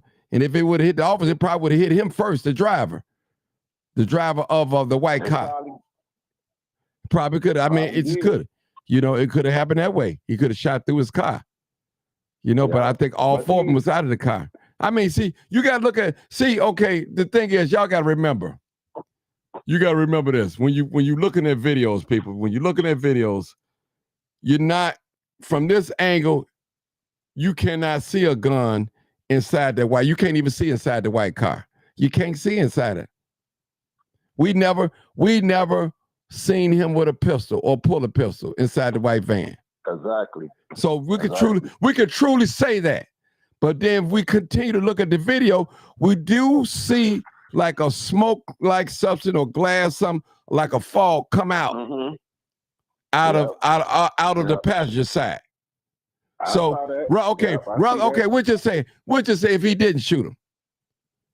But from the angle from the angle of the bullet hole in the front window, it was like straight out coming across. So it wasn't like from an angle. So what I'm saying is we know that shot came from inside the car, from that direction. We'll say that. But look, Martin, let me say this. Don't you think they was up on the car? You had the police officer that got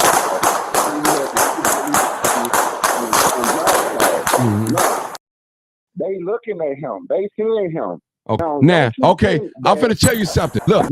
Now I'm finna tell you something that you don't even know. Bill talked about. This is Bill was talking about. And watch this lady. Watch how the police on the passenger side give her signal.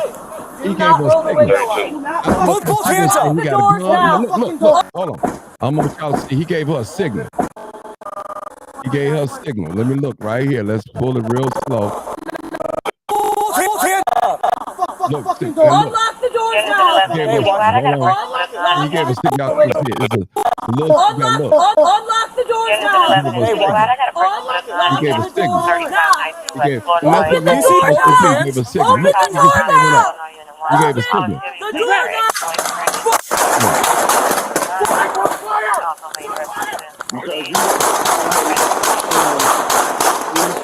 Don't read. You didn't have gun. You didn't hear nothing. No, you didn't hear none of that.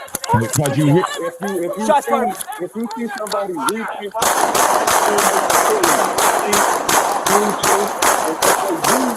gun, they not gonna let you grab the gun. They go scream out gun. Like, you know, we ain't hear none of that. You ain't hear none of that. Stop reaching. Don't reach. Don't move. Stop moving. You know, you ain't hear none of that. Do not roll the window up. Both hands up. Unlock the doors now. Fucking door. Unlock the doors now. Hey, watch. Unlock the doors now. Open the You see door both now. his hands? Open the door now. Open the door now. Now, if you look at it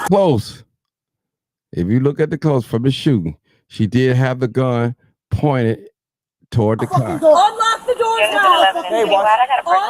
And when some shots came out, she ran with her. Open the You see door both his now. hands? Open the door now. Open the door now. They ran. So that tell me right there, and she would have shot, she had the option. She stood right there facing and let move. That tell me right there. That tell me right there.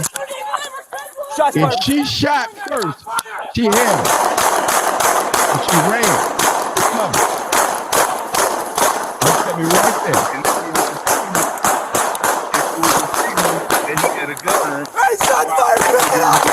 Opening up right there. Right. Because he was right there in the view. I don't know. I can't say that. But he threw a signal. Now, what that signal mean, I can't tell you. But I've seen his arm up. I don't know what that meant. I can't tell you that. But I've watched that. The officer said, you see David's hand? And then David threw his hand up, which seemed very peculiar. I mean, if he would have did it before, it would have been a little bit more understandable. But what you can't decide. Both hands up. She didn't take the first shot. She ran. She ran off. All of them ran off.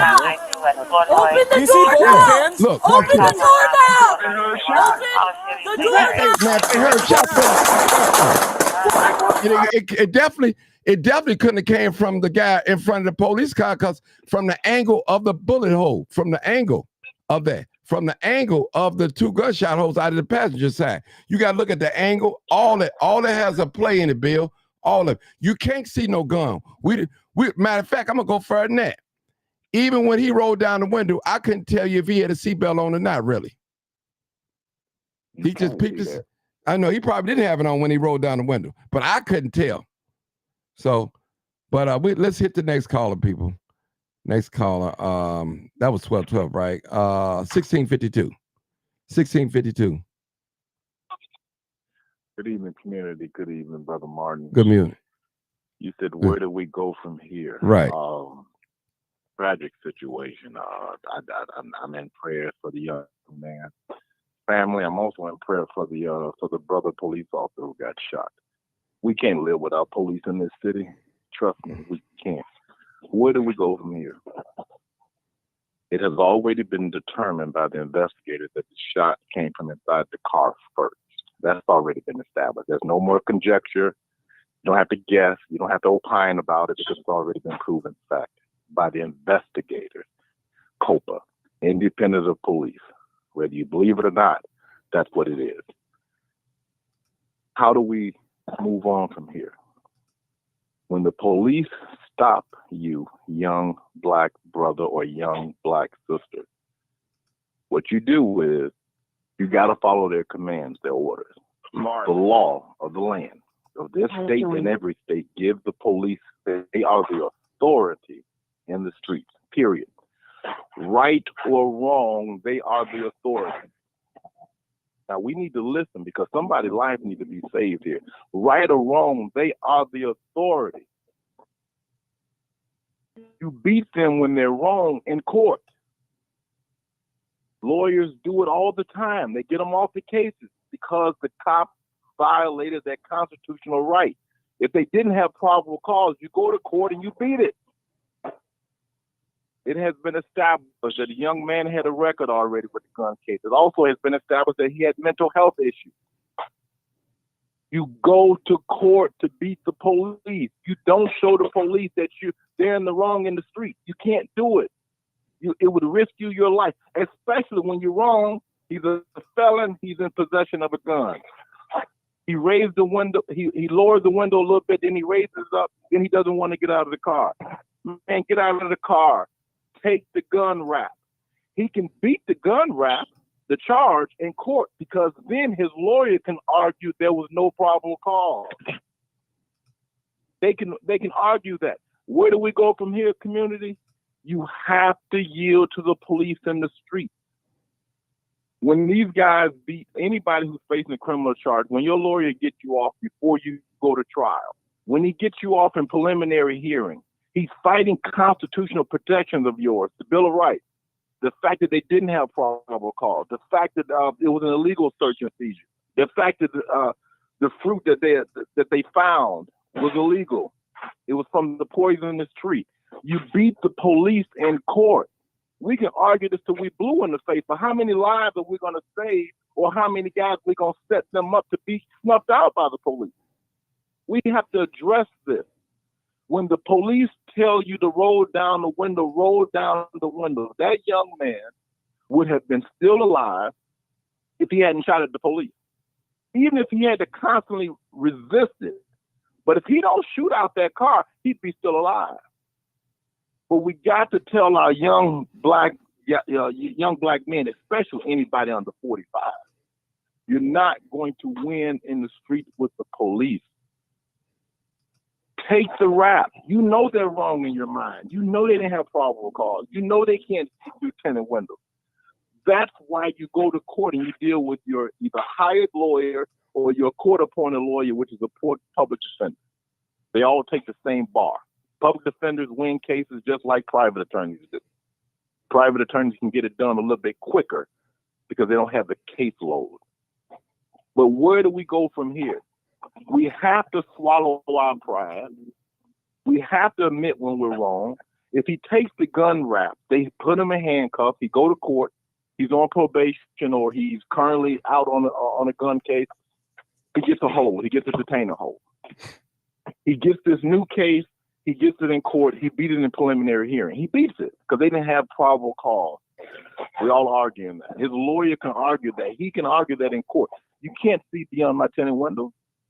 But it all went wrong because he had a gun that he shouldn't have had, and he was trying to get out of that situation. He panicked. What do? Man, you put that gun under that seat, and you get out that car, and now your lawyer has something to work with. The gun was not in constructive control. It was not in his possession. It was under the seat. It was in the glove box. But it's a tragic situation because we got to do better with this. We got to do better. Yes, they targeted him. Yes, it was unfair. Yes, they were wrong. Copa suggested to Superintendent Snelling all 5 officers should be relieved of their police power. Now, all 5 officers are placed on administrative leave for 30 days pending an investigation, but none of them have been stripped of their policing power. Now, Copa have asked the superintendent, strip them of their policing power. He has not made that decision yet. He has not agreed with Copa yet. Copa is fighting for those of us who want to go all the way back to IPRA. That was a whole different organization, a whole different program. Copa have ruled against Chicago police more than they care for. Trust me, the head of the police union, Cantanero, he doesn't like Copa. Copa is making them be in compliance. But this was wrong. Yes, the police officers are wrong, but we can Monday morning quarterback this all we want. We got to save future lives so we know how to deal in encounters like this, potential deadly encounters. Young black man, teenage black boys, you guys are riding around with these guns legally and illegally because for some reason we have convinced ourselves that we are our own ops, we are our own enemy. So we riding around with these guns. They carrying guns marked like you carry your wallet. They're carrying 2 and 3 guns. The police scared, the average citizen scared, but how we avoid potential deadly encounters? Show them that you're afraid. They walking up to you with guns, and you know you're dirty. Put your hands up. Get out of the car. Take that charge and beat them at their own game in court. And then when you beat them for arresting you with no probable cause, you can go to the civil side of it and hit them in the pocket. You make the city pay. But we're sitting up here trying to rationalize how wrong they are. They were wrong.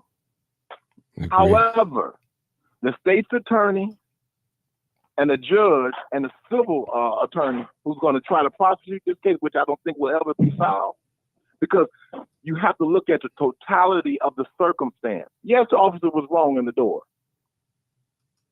but the young man shot a police officer who's alive to tell what happened. That officer is going to take that stand. No way in the world they're going to win that case. It's just not going to happen. There's not a jury in America who's going to decide. It would be different if the young man was unarmed. Then the city would be on fire right now, rightly so. But how do we prevent this in the future? How do we save some young brothers' lives, Martin? How do we advise them, community? How do we advise them? Take the charge and beat them in court. Beat them in court. That's all I got to say, Brother Martin. I appreciate it. I'm trying to get that same message out. We're going to go to the next caller. Okay. I just got some callers in. Hold on, people. I believe you're next. Marcus 0152. Oh, yeah. Yeah, echoing that what he just said. You can't beat them on the street. Beat them in court. If you're dirty, hey, you're dirty. Stop. Take the arrest. Fight them in court. Fight them in court. That's where you beat them. If they wrong on the street, they violated your rights, you go to court. You live to go to court.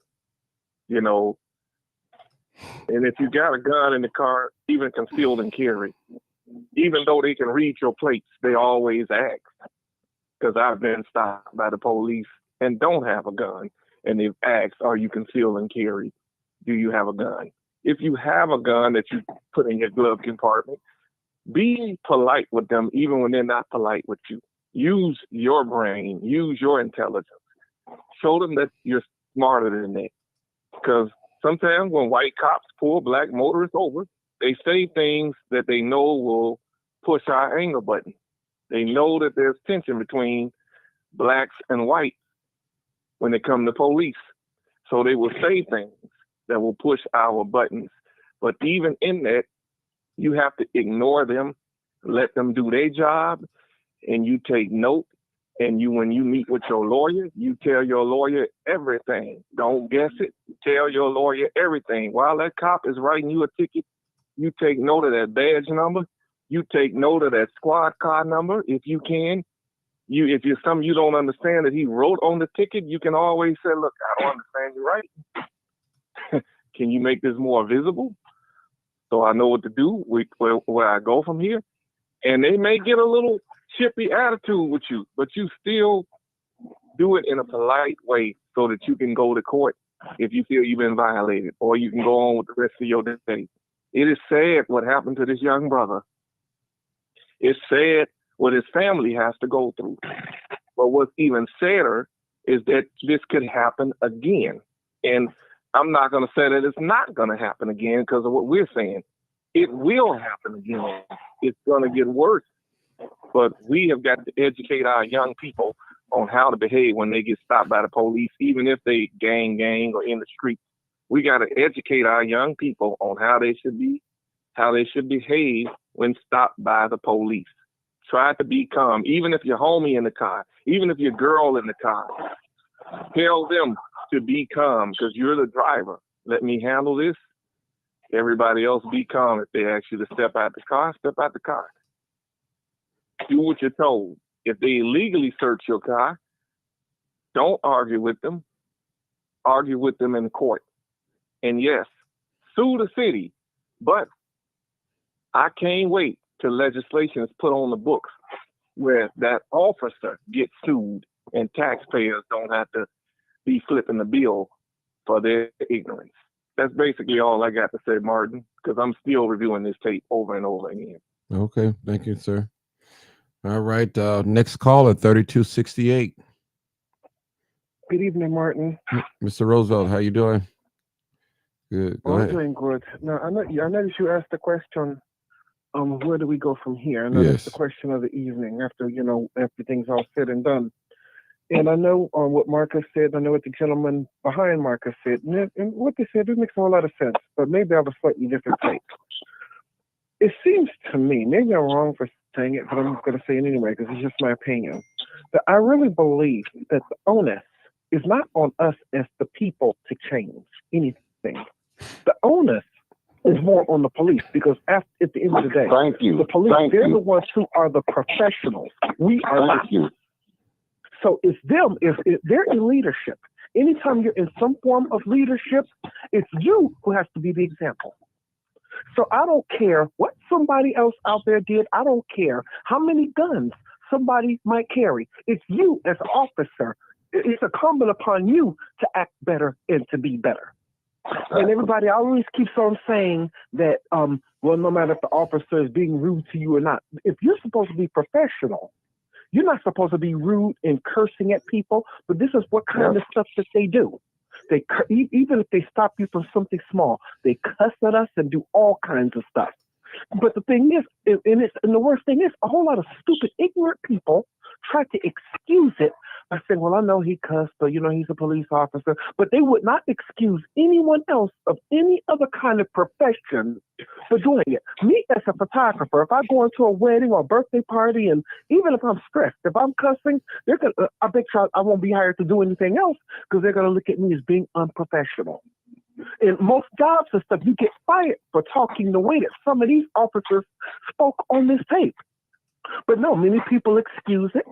Anytime they're wrong, they say, well, we know the officers are wrong, but, anytime you say but, you immediately pretty much are saying, forget what I just said, and I'm going to tell you what I really, really think. No, it is no but. If you were wrong, if they targeted him, they were wrong completely from the jump. And my whole thing is, I would want the police department to serve everybody equally and to treat everybody. I don't care what it is that you are arrested for, to treat everybody, no matter what, with dignity and respect.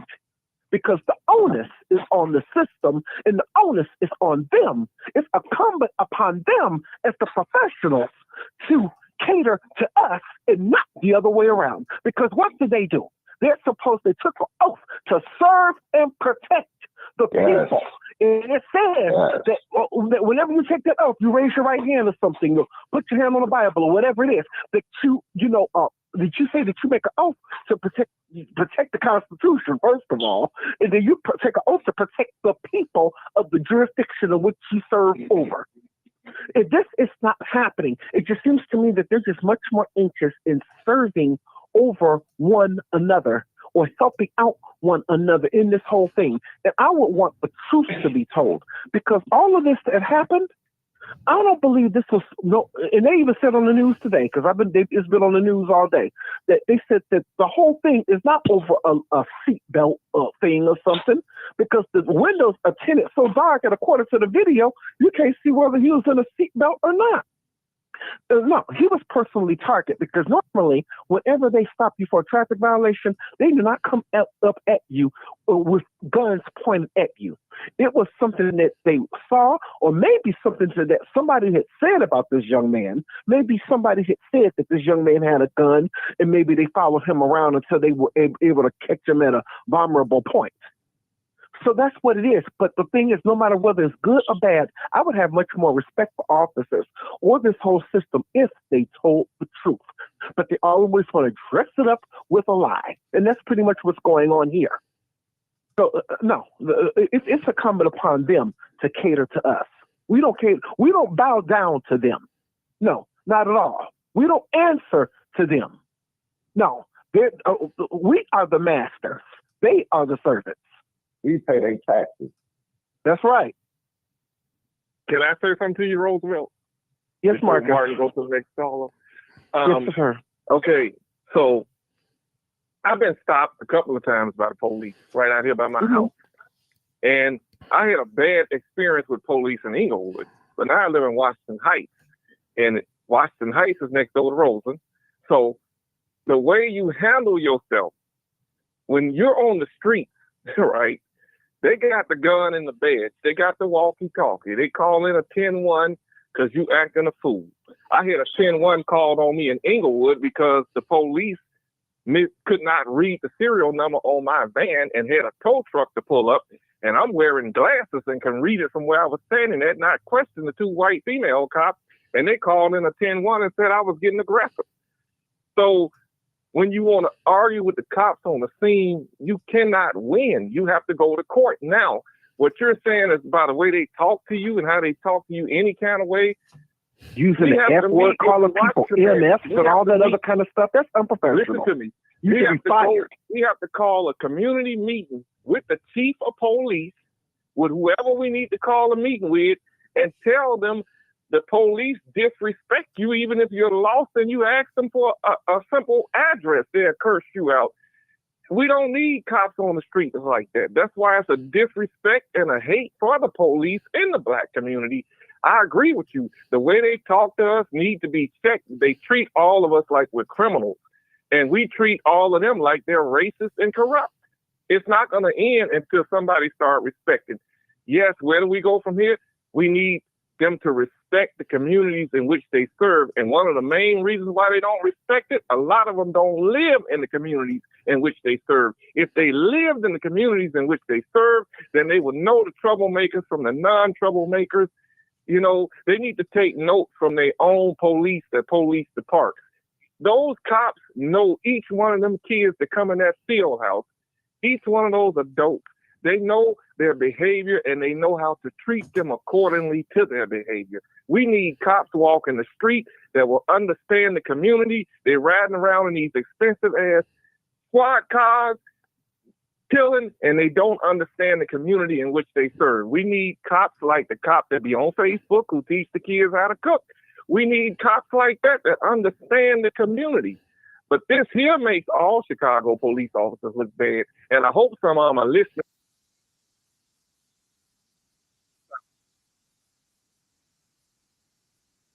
some SOBs in front of their own mothers and fathers? Because you got You can have how many times they cut even in this video. That is ridiculous. And if it's not, you're gonna have a whole other riot situation that will make the George Floyd riot pale in comparison. Because that's not gonna make no one comply with them if they coming to you aggressive and cursing and being aggressive. That's gonna make you done lost me already. You done lost me already. Even if you try to be nice to me in the end, because some of them they start off this way with you, and then when the situation calms down, that's when they try to talk nice. First thing I'm gonna say, oh, Martin, this is the first time I ever did it, but so Martin, please excuse me. But the first, if they try to be mean to me or talk to me any kind of way, in the end of something, when they try to be nice and explain the situation, first thing I'm gonna be like, yo, dude, fuck you, man. Now, nobody want to hear what you got to say. You started off wrong with me in the first place. But yet other people talking about that we should just excuse this. We don't excuse this from other people on the street who we know. Because if I step to you as just a man in the wrong way or whatever, then later on I try to apologize or try to make things better. No, you're not going to honor that. And most people will be understanding. But, oh, no, just because it's a police officer, everybody always wants to give police officers the benefit of the doubt. Why that is in that profession, I don't know. But that's what happened. Them cops get rough with them people. I remember one day I was on the porch, sitting on my front porch, drinking a beer. Police pulled some teenagers over in front of my house. I'm sitting there. This fat white cop comes up to the gate. Get the fuck in the house. Excuse me, Martin. That's what he told me. Told me, a grown man, to get the fuck in the house. I thought that happened too. In a nasty way. I said, I did too. This is my house. Who the fuck are you talking to? You didn't pull me over. I'm in front of my house. I'm not going nowhere. He gets on the walkie-talkie and he radios for another car. I said, while you on the walkie-talkie, get your goddamn commander out and see what he got to say. I'm sitting on my front porch. You don't talk to me like that. Now, I see what you're saying. It makes you come at them aggressively. These white cops are over aggressive in our neighborhood. And honestly, the thing says, "Oh, make me turn around and hit you in your mouth." Well, let me just say this, guys. What can we learn from this video? Young black men, you're not going to win when you put your hand on CPD or any other law enforcement. It's just not. You have to take that little punishment, whatever they give you. They're cussing out, they're jerking on the arm or something. You have to take it, because the moment you try to fight back, it's on. And I always say this: if you really hold it. If you want to hold it, brother. If you want to battle the police, be ready to die and kill, because it can go either way. I'm just telling you. Well, I just have to die. Well, hey, that's it. Listen, let me just say this, y'all. Listen, they get paid for neutralizing threats. That's what they get paid for. And they want to go home at the end of the day. So a simple call, because the police call you the B word or the whatever word they call you, or the Niger word. Like your mama's a B word. But I'm just saying, and you want to fight, you want to put your hands on them, you're not going to win. It's not going to go well, especially being black. So I'm just telling you guys, listen, y'all little young brothers out there, listen, what can we learn from this? Because I don't want these old people on here to sing y'all off. Because a lot of times they'll say what they do, but when they get put in that situation, they ain't going to do nothing. And you guys, young people, listen. Follow the commands, live another day, and fight it in court, like the brother said. That's all I can recommend you. That's all I can recommend. I'm a young guy. Yeah. I'm a young guy, and I'm gonna say this: if that was me in that situation, and they pulled up on me and boxed me in like that, and jumped out with their guns drawn and pulling on my door, telling me to get out, and y'all ain't even telling me what y'all pulled me over for, what I did or nothing, I'm gonna feel for my life, and I'm gonna call the police, and I'm gonna tell them, I'm right here on this street. Can y'all send a sergeant here? I have some officers here at my car. They threatening me. I'm in fear of my life. I don't want to make contact with these officers. Can y'all send a sergeant here? And You know, that's how I go about it. And people have done that.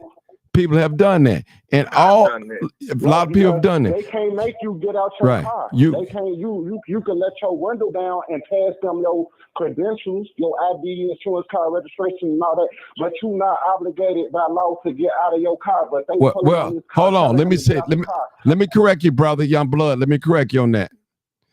If they pull you over and they see some open alcohol or a weapon on the dashboard, on the seat, or something. No, I'm just saying that's proper cause. But see, I don't want you to get on here giving out misinformation to these young people, because they're gonna be listening to this.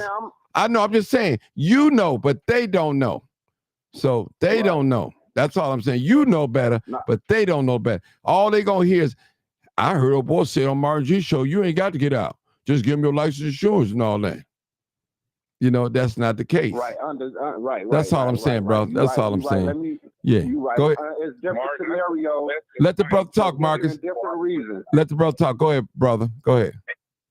It's different scenarios for different reasons. But like I say, definitely if they got probable cause to make an arrest for you to get out the car, then you gotta do what they say and follow the law. But I'm saying in this scenario, what we seen on the video, speaking on the Dexter case, how they, boxed him in and got out and pulling on his door. They didn't get no telling why he got pulled over, what they wanted him to get out the car for. Me, I would have been in fear of my life. Yeah, I would have been in fear of my life. I wouldn't have wanted to have no contact with these officers. I would have called the police, asked for a sergeant, told them I'm in fear of my life for these officers. They threatening me. I don't want to make contact with them. They pulling on my door trying to make me get out. I'm scared for my life. That's why I'm not getting out the car. And all of that would have been on record.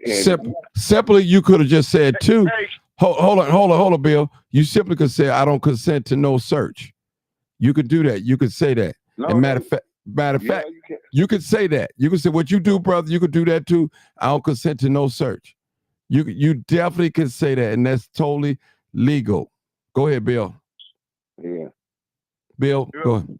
My thing, as I was speaking earlier, is neither here nor there about what the conclusion is, but the thing is to save, if not one, as many young lives that we can. And number one, it would have been the same situation. We don't know if he was going to call a sergeant or call it home or not, and it ended up this way. Comply as best as you can, because number one, the thing of it is, Bill. Don't tell them Bill. Don't tell them the best you can. Don't tell them that. Just tell them just comply, because you leaving room for them not to reply. Because these young guys, man, they see one thing one way, and they get on here and listen to the information and get the wrong information. Okay. Go ahead. Well, fully comply, because the thing of it is, if it could be a race soldier, it could be a officer that's just having a bad day, and he's showing you that he's one of the two. A bad day, you don't know what's happening, the divorce, whatever, but that's neither here nor there. The thing is for you to come out alive. Mm-hmm. And taking a stand.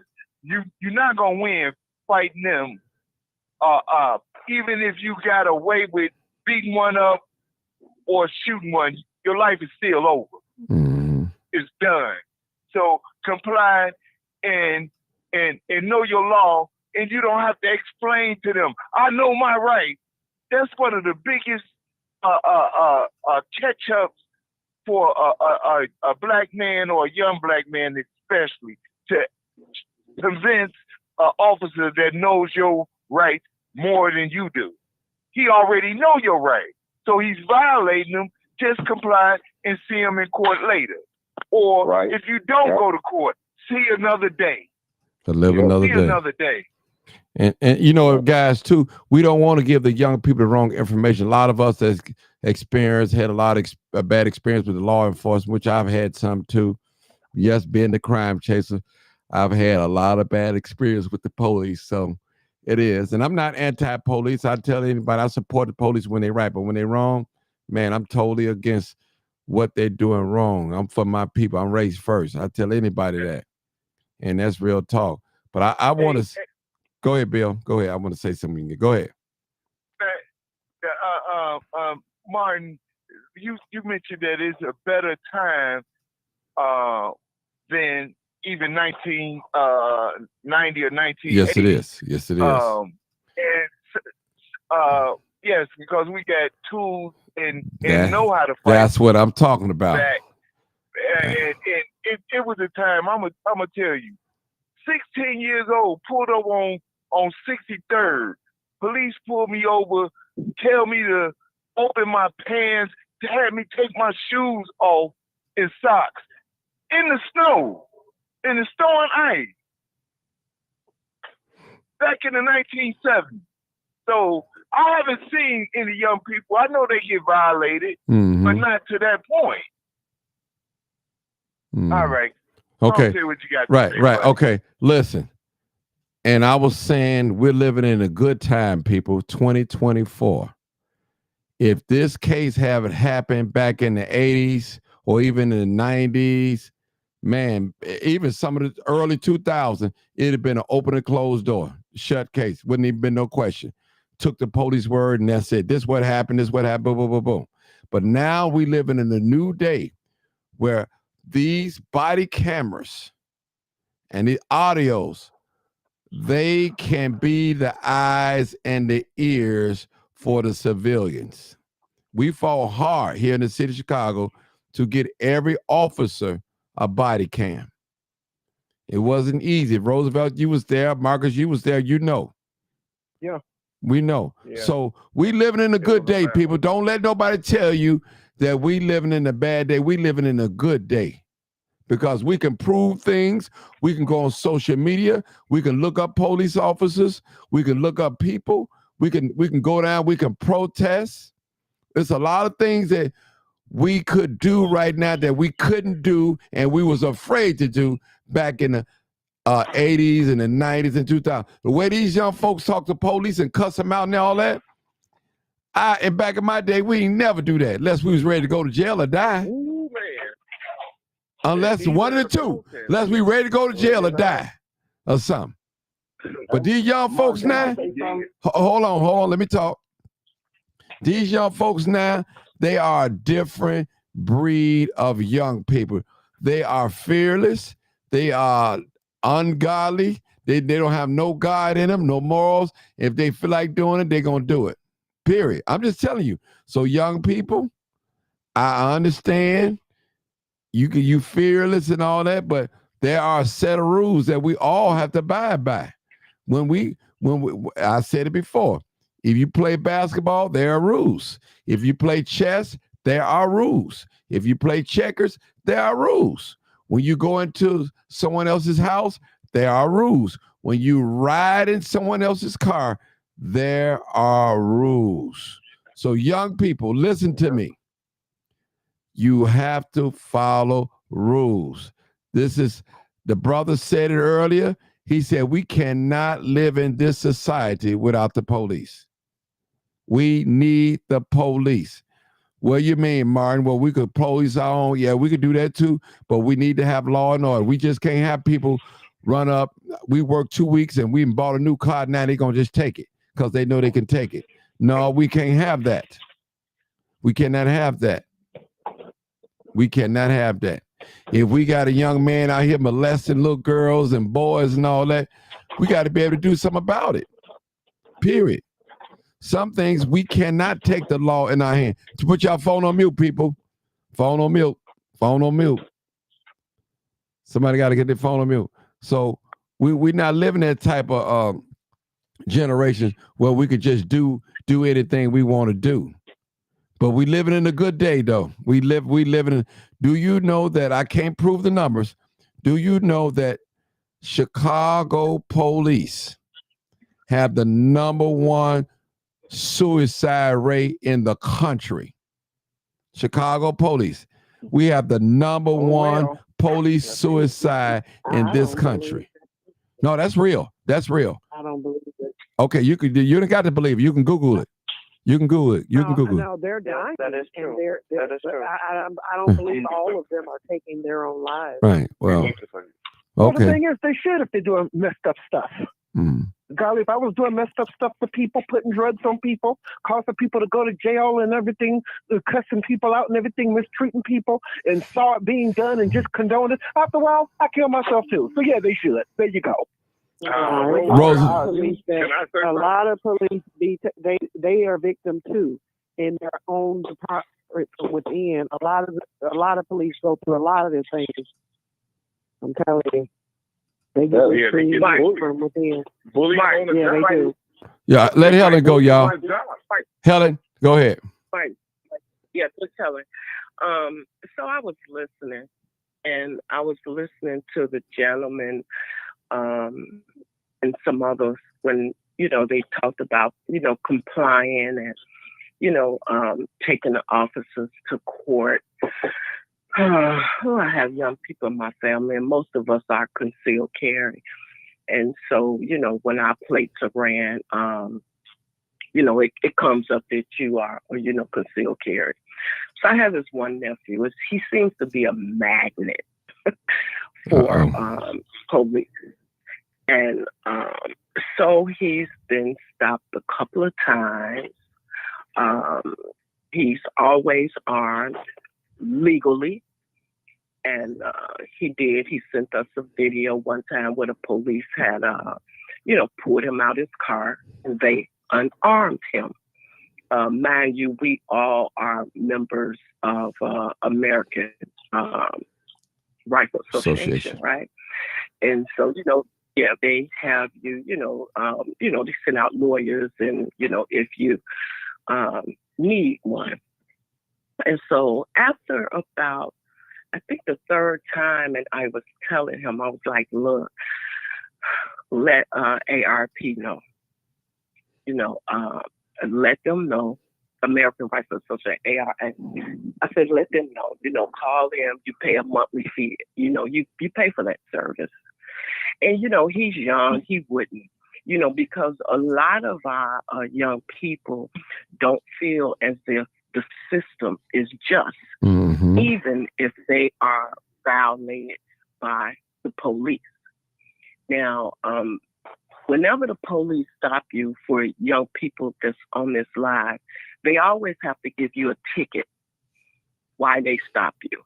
So I tell my nephew, always ask for that ticket. Always, they're supposed to give you that ticket. But a lot of times they don't because we don't ask for it. So he finally did. He finally now have a suit. They stopped him on 47th and Cottage Grove. Just so happened my niece was driving by and she saw his car. She pulled over. We found a gun in his car. Go ahead, Helen. Oh, well, we found a gun in his car and this, that, and another. And so, my niece was like, okay, so he's probably concealed carry. Well, they ran his plate. So you already know that he's concealed carry. And his rights was violated because what did you stop him for? They couldn't give him a reason for why they stopped him. So he did finally contact lawyers, and he has a suit against them now. So in some instances, that is a good thing. It is a good thing. It's just that our young people, like you want against this, you using the system to go against this bigger system or this bigger entity that is they're wrong. Now I have to go through all of this bureaucracy. Cost me all of this money to prove that my rights were violated. I get what Roosevelt is saying. They are the professionals. And it's like whatever we do is not enough because there will always be roadblocks to deter us or to say, hey, just forget it. Because that's what most of them would do. I want to say something, Helen, real quick to help you guys out too. Mhm. In a traffic stop, when the officer run your license plate, okay, he knows that you're conceal and carry. But when he get to the car, suppose you're not the driver of the car. You got to remember that too. So Well, that can happen Mhm. because a lot of conceal and carry. And Go that's ahead. the Go thing. ahead. But when they come to the car, then the first thing that they will, ask, hey, are you so and so? Do you have license registration? So the license will identify who the actual driver is. Mm-hmm. And so you go from there. I've never had the case where someone else was driving my car. Mm-hmm. I try to be very cautious. You learn, it's things that you learn, the do's and don'ts when you go to class, and you should always extend your training, especially if you are concealed carry. You should always extend your knowledge of being a responsible, legal gun owner. Going through the concealed carry or the like you go to the range and you do everything. American Rifle Association, they have a lot of trainings. They send out books every month, giving tips on all type of scenarios. You see trouble, you leave, especially if you're armed at that time. So it's a lot of information that's out there when you are a legal gun owner. That being a legal gun owner, we should all take advantage of because we want to extend our knowledge because that is a big responsibility. It's a very big responsibility. It's not as easy as people say, oh, go get your FOIA, go get a concealed carry. That's a big responsibility. It's not just. Can I piggyback on what Helen is saying? Yes, Helen basically is saying that her nephew complied. Those are the examples. Inform everyone he complied. That's why he's still here, and of course he has to fight his case. He complied. That's the basis of what she's saying. He is still here. So people have to learn how to comply. Teach your kids to comply. Get out the car if you have to. Put your hands on top of the car if you have to. Let them do what they have to do because police nowadays want you all, especially a black man, to be intimidated by them. Period. Go next. Mm-hmm. Yeah, comply. Right. Just comply. Just do what you do at home. If somebody or on the job, We got a new caller. Supervisor asks you to do something, you don't argue with them. Just comply. We got a new caller, 61, I believe, 6126 caller. This is going to be our final Yes, caller. Martin. Yes, go ahead. My name is Twin, and I've been watching this for quite a while. I just want people to understand if they watch all the videos, like the body cameras of all the officers, you can see when they did shoot, and in all the videos, they all reacted. That means none of them shot him. He was shot through the passenger window. And if you go look at the video, when you go look at the video where he's laying down at the point where they're trying to save his life, some of the officers that's coming from an angle, you can see the passenger window with the 2 bullet holes where he was shot in his forearm. And I know a lot of people I believe a lot of black people want to get it all rowdy enough so they can start back looting instead of, really looking at the fact, yes, CPD can be a lot at times and they move aggressively, But also, a lot of people need to know, especially a lot of these younger Chicago police officers, come from the same side of the town that we're from. Like, they're moving based off what they see us do as a community. And a lot of the older heads, I understand they got commentary, but the people that's affected are the generation 30 and down. And if you telling them, if the police pull me over to go against just cooperating, you're part of the problem. And that's why a lot of these kids out here right now, unfortunately, like Dexter, going having mental problems and no outsource or resource to help them. So now they becoming outlaws and they taking things into their hands and, unfortunately shooting at officers and losing their lives. Like, I understand, like, we wanted to be the police doing stuff at us, but let's not create a false narrative based on the situation that's at hand. They did not shoot him first. He shot an officer, and the officer, all of them ran off, and then they came back.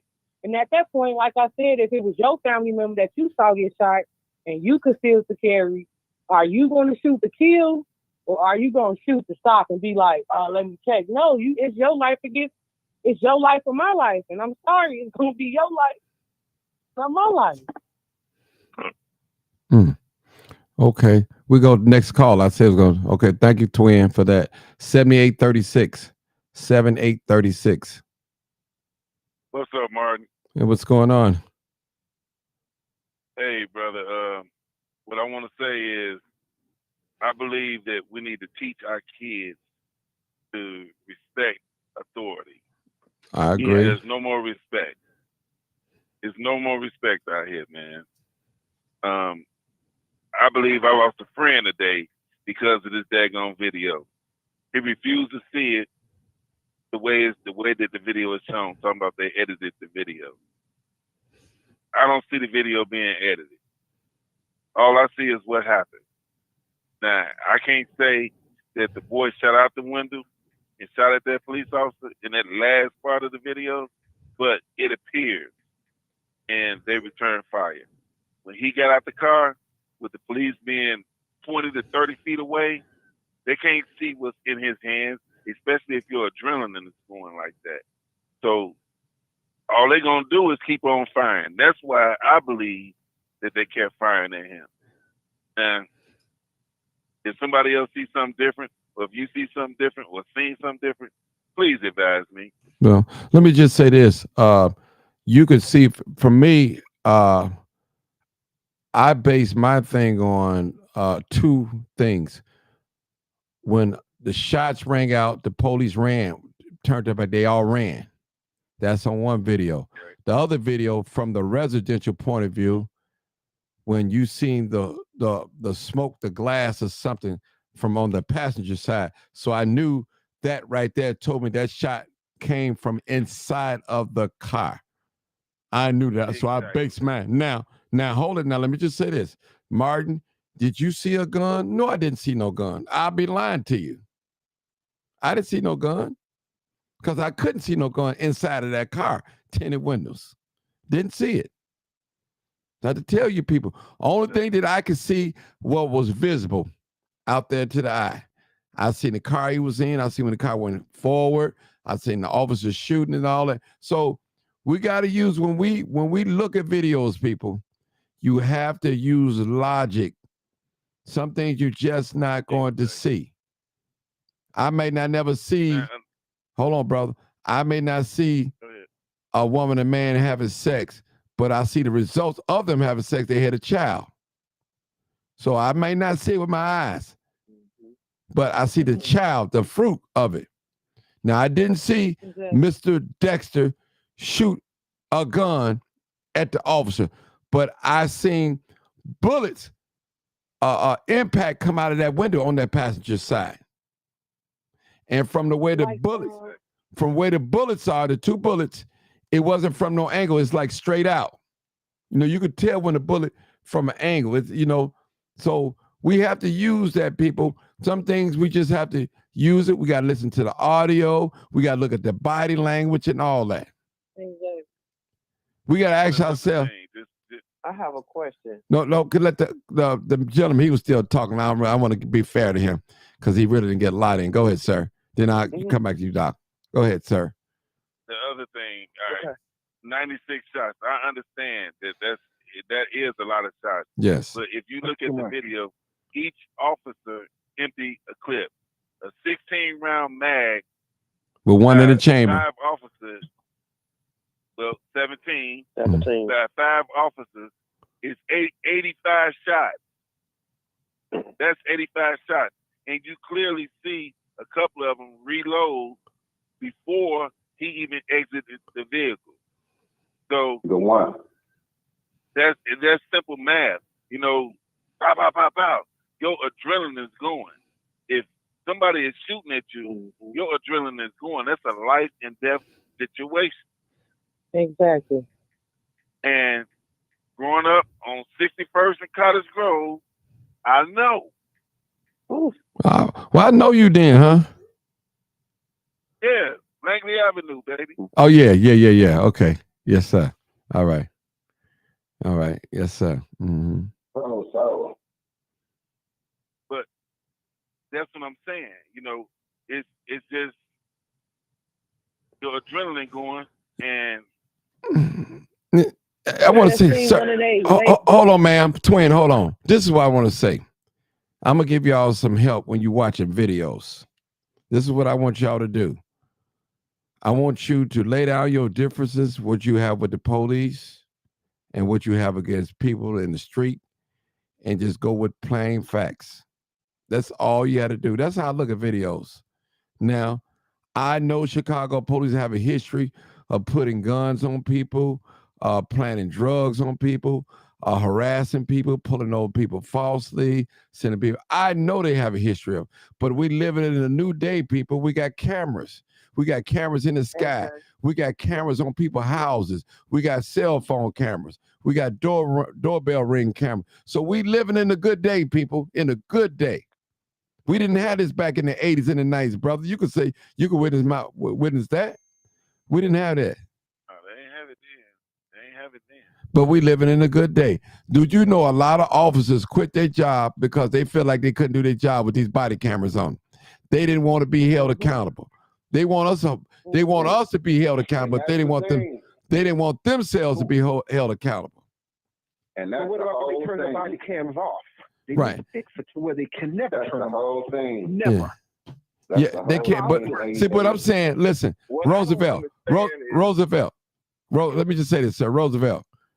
You got to, when you looking at videos, Roosevelt, and you got a thing against officers, you don't like them, you despise them. You got to, when it comes to looking at videos, man, you got to get the truth. You can't, if it's not there, it's just not there. Some people, we don't want to believe a certain thing. We can't, sometimes we're wrong. I get it wrong. Sharice was on here. She said something. I didn't want to hear what she had to say. The first night we talked about it, she was like, "Oh, Martin, what did they know him? Why did they do that? They must have known him." And I was like, I was just kind of brushing it off. But turn around the next day when I would look at the video, I said, "Well, she right there. They had to know him. They had to some kind." And she was 100% right. Now, to me at that time, I didn't really want to hear it because she kept asking them questions. But I had to humble myself and say, you know what, this sister right. They knew that man. They knew who they wanted. By me looking at these videos and how they speed around the other car and cut the car front, they knew who they wanted.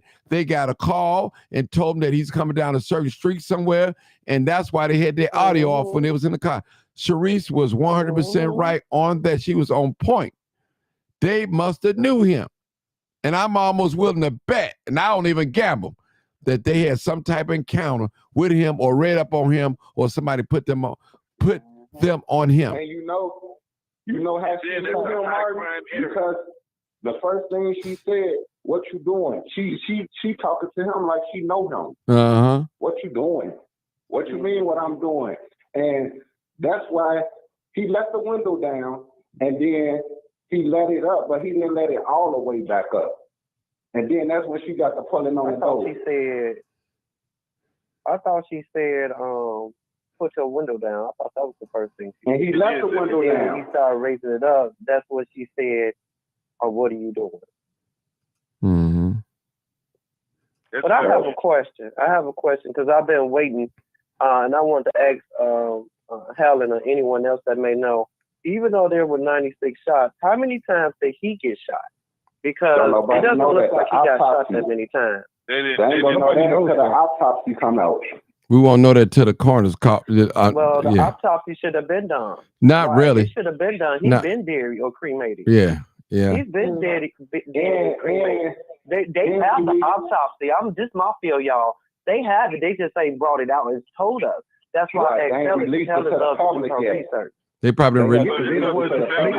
All right, now y'all. Everybody talking too much. Now we got one mic. Now we've been good all night. Now we back into the old. With one person. No, that's why I'm asking Helen because I've been waiting around to ask. Did And you I wanna find know- out how many shots? Because I'm still talking, sir. I'm almost done. Did you find out? Has it been released? How many times? Because when they turned his body over, I didn't see too many bullets in here. It's like his tummy, his upper area was shot. You I want didn't to see go his there. leg shot. Actually, you could on the video if you watch all of it. You could. When they turned his body over. So, Helen, did you see? No, Did well, you hear anything about Dr. how many Davis. times he was Well, you shot? talked to his sister. You should have asked them. It's people. You should have asked them. I mean, no, I did not, because that's very sensitive information. well, I mean, you're a counselor. That's what you talking do. to Ms. Hampton. I That's mean, very but sensitive. you're a counselor, so that's what yeah, you that's do. too much because they're not Yeah. ready for that. Right. I mean, That's very sensitive. I'm not gonna go deep with that. right. So, Ms. Howard. Dr. D, no. I saw the same thing you saw when they was turning his body over. I saw some, blood coming out when he was laid face down. I saw blood coming out. They turned him over and raised his shirt up. I did see, blood. I didn't see a lot of bullet holes in his body. And so that's a question that I want to know too, exactly how many times he was hit. So I believe that COPA, maybe the medical examiner, haven't released that information, but I'm almost certain that whatever lawyer the family has will ask for all that information and maybe it'll be released later. Because sometimes when they do an autopsies on bodies, like it takes a while, and it's almost what's today is the 8th, the 9th.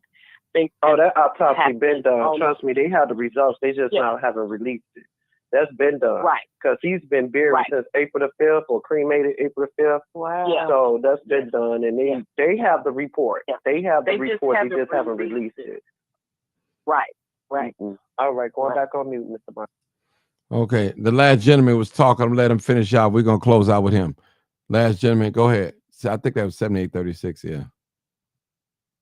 Well, all I say is let's teach our kids to respect authority. Yeah. Because we're not teaching our kids to respect authority. They'll live longer. Making it about authority. They'll live longer. I mean, they definitely will live longer. Because, see, I'm going to tell y'all, most of these people on here that don't like the police, only when they like them is when they call them on somebody. Then it's when they like them then, or they get in an accident or want the police to do a favor, then they like them then. But let me just say this. We have to be careful what we say out of our mouth because young people are listening to us. When we tell these stories of not getting out the car and all that other stuff, we have to tell young people, you either comply or die. We don't get the breaks that the white people get. We don't get the breaks. There's two different judicial systems in this country, one for the whites and one for the blacks. And we know that. I've been through that. Hey, Martin. Yes, sir. We can't. But the thing is, or something with that and everything. Now, please don't take this as no disrespect. I hear you as well as like maybe other people always talk about people not liking the police or whatever like that. But if you talk to people who quote unquote, let's just say don't like or don't respect the police or whatever like that, I mean, usually it's something for a reason. Yeah. Because it's like what I said before. It's like what I said before. If it was someone, but I'm not gonna Roosevelt, call out any kind of a. imagine Huh? living in this society without the police. What would you Yeah, just think about? that would be bad. But That some would of be us did bad. have bad experiences. And you Of course. I mean, and Roosevelt, I've had no bad one can experiences. dismiss that. I've had bad experiences with police officers. Some terrible experiences. They didn't have all been good. And I saw you go through one time. Right. This was years ago. One Right. time on live and Right. everything. You were eating, and here they go something just because you had your flu wanted you to stop eating. What the dude? This my car. I mean, but you have to just look in the whole thing about sometimes where a person is coming from. Because if we had bad experiences with any other kind of person or any kind of group or whatever, everybody would kind of understand it. But when you say, well, I had a bad experience with a police officer or whatever, everybody's always like, oh, well, but, remember what I said? But means. Forget what I just said, and I'm going to tell you what I really think. Everybody, I don't know why I wish somebody would explain to me, why in this society, we don't let other people get away with stuff and other people don't get away with stuff. It seems like when it comes down to police officers, no matter what kind of bad behavior that they have, people, they might say it's bad, but in the end, they just end up excusing it. I just don't understand. That just blows my mind. I wish somebody would explain it to me as to why that would happen. Why we always do that? And they always talk about respect authority. I mean, but who's to say authority is always right? Roosevelt. Listen. Can I say something? Yeah, let me say something, Roosevelt, real quick. Let me just say something, Roosevelt. One of them young boys get a hold of you on that CTA train, you're going to be happy to see the police. You're going to be happy to see them. Matter of fact, they ain't gonna get that fast enough for you. I'm just telling you. See, we can't get on here. We can't have it. It can't be a double standard, people. Of course. And guess what? Hold on, Roosevelt. But I'm just saying, you getting on here like they the most disgusting things on the face of the earth. You can't. They don't get customer service. Right. You know what I'm saying? Come on now. For certain things that we done seen. We but listen. Floyd. We done seen Sandra Bland. We done seen Ahmed Diallo. Yeah. We done seen Sean Bell. We've seen Philando Roosevelt. Castillo. We've seen Roosevelt, do you call the police? Do you call the police, Roosevelt? No, not unless I really, really have to. Okay, my point. Especially for those small stuff. Okay, my point. Well, just keep living. What hand you gonna take? When you need them, you gonna call them. But then when they pulling you over for running that red light, you gonna complain. Can I say something? I hear a lot of Go ahead, people Marcus. saying this. All right. I think that a lot of people on here honestly are not against the police. They're angry at what they're looking at, and some people are acting on emotion. I look at things because I'm a photojournalist and I work for a newspaper. I have to look at things and be neutral because at the end of the day, I have to cross that police line. So I don't want to piss off the police. We've all had bad experiences with the police, but my advice to these young teenagers who are hot-headed and they hear the wrong advice, and I see where Martin is coming from, comply. Learn respect. That's taught at home. Parents need to teach their kids to respect authority. But what we need in our community, since we got all these activists looking for grant money, we need a class like they taught the civil rights workers how to deal with the issue back in the day when they were marching and it was supposed to be a nonviolent movement, how to stay nonviolent. We need to teach our young people how to deal with the police when stopped. This is not the time that you draw your pistol and start shooting at the police. You're not going to win. Even if a riot break out, the rioters don't win. Look how they locking them up. They still locking some of them up from rioting, right? But they will call in the National Guard. When the National Guard is called in, guess what their job is to do? Is to shoot and kill. Is to neutralize the situation. The same way with the police. We all know, we've been taught in school, and hopefully you've been taught at home, you don't shoot at the police. And back in the day when me and Martin was coming up, you don't make false calls to 911 or they're going to come and get you and lock you up and throw you in jail. I thought that too. So I understand Roosevelt's anger, but at the end of the day, we will all have to call the police and the fire department to our house, the ambulance. If it's not a fire, the ambulance. At the end of the day, when you're dying or somebody that I don't know what happened. Can y'all hear me? Can I say? Yeah. Can I say? Yeah, go ahead, Yeah. sir. Can I say? All right. So. No, I just stopped talking. Go ahead. Oh, you stopped. I just, But go ahead, 7836. Come on. Go ahead. 7836. I got to get off here. Come on. Okay. What I say is, it's more whites that get shot by the police than it is black. But the only thing they do is they publicize the black shooting. And another thing, this happens every 4 years, right around election time. Something big happens to distract the black community from voting the way that they need to vote. And I'm done with it. Okay. All right, people. I'm gone. I got to get out of here. I appreciate you guys. I want to thank all my guests on the panel, those that made the comments on here. Again, let's go back with the attitude of what can we learn from these videos of with this situation. We might not all see eye to eye, and that's okay. We human. We see things different, and that's perfectly normal and all that. But we can learn something from this situation. We definitely can learn. I've learned something from this situation. So hopefully you guys out there learn something as well. We know one thing: you cannot shoot at the police and expect them to have some leniency when they shoot back. It's just not going to happen. Period. People, it's not going to happen. Right or wrong. And we know the police was dead wrong when they seek that guy out, Mr. Reed. We know they was wrong. I said it before I ever seen the video. I know it was some wrongdoing by the police. I said it. I said it. But I'm going to continue to call 911 when I need them. I'm going to continue to be on the police when they bogus. I'm going to do that. But when they're correct and doing what's right by our people, I have no problem. But hey, good job, officer. I would have done the same thing. I have that type of attitude. So I want to appreciate everybody for not getting on here demonizing the dead. There's nothing. We cannot bring the young man back. He's gone. He will never come back in his life. But we can talk to those that are alive and well. Those are the ones that I'm focused on right now. Young man, don't make the situation no worse than it is.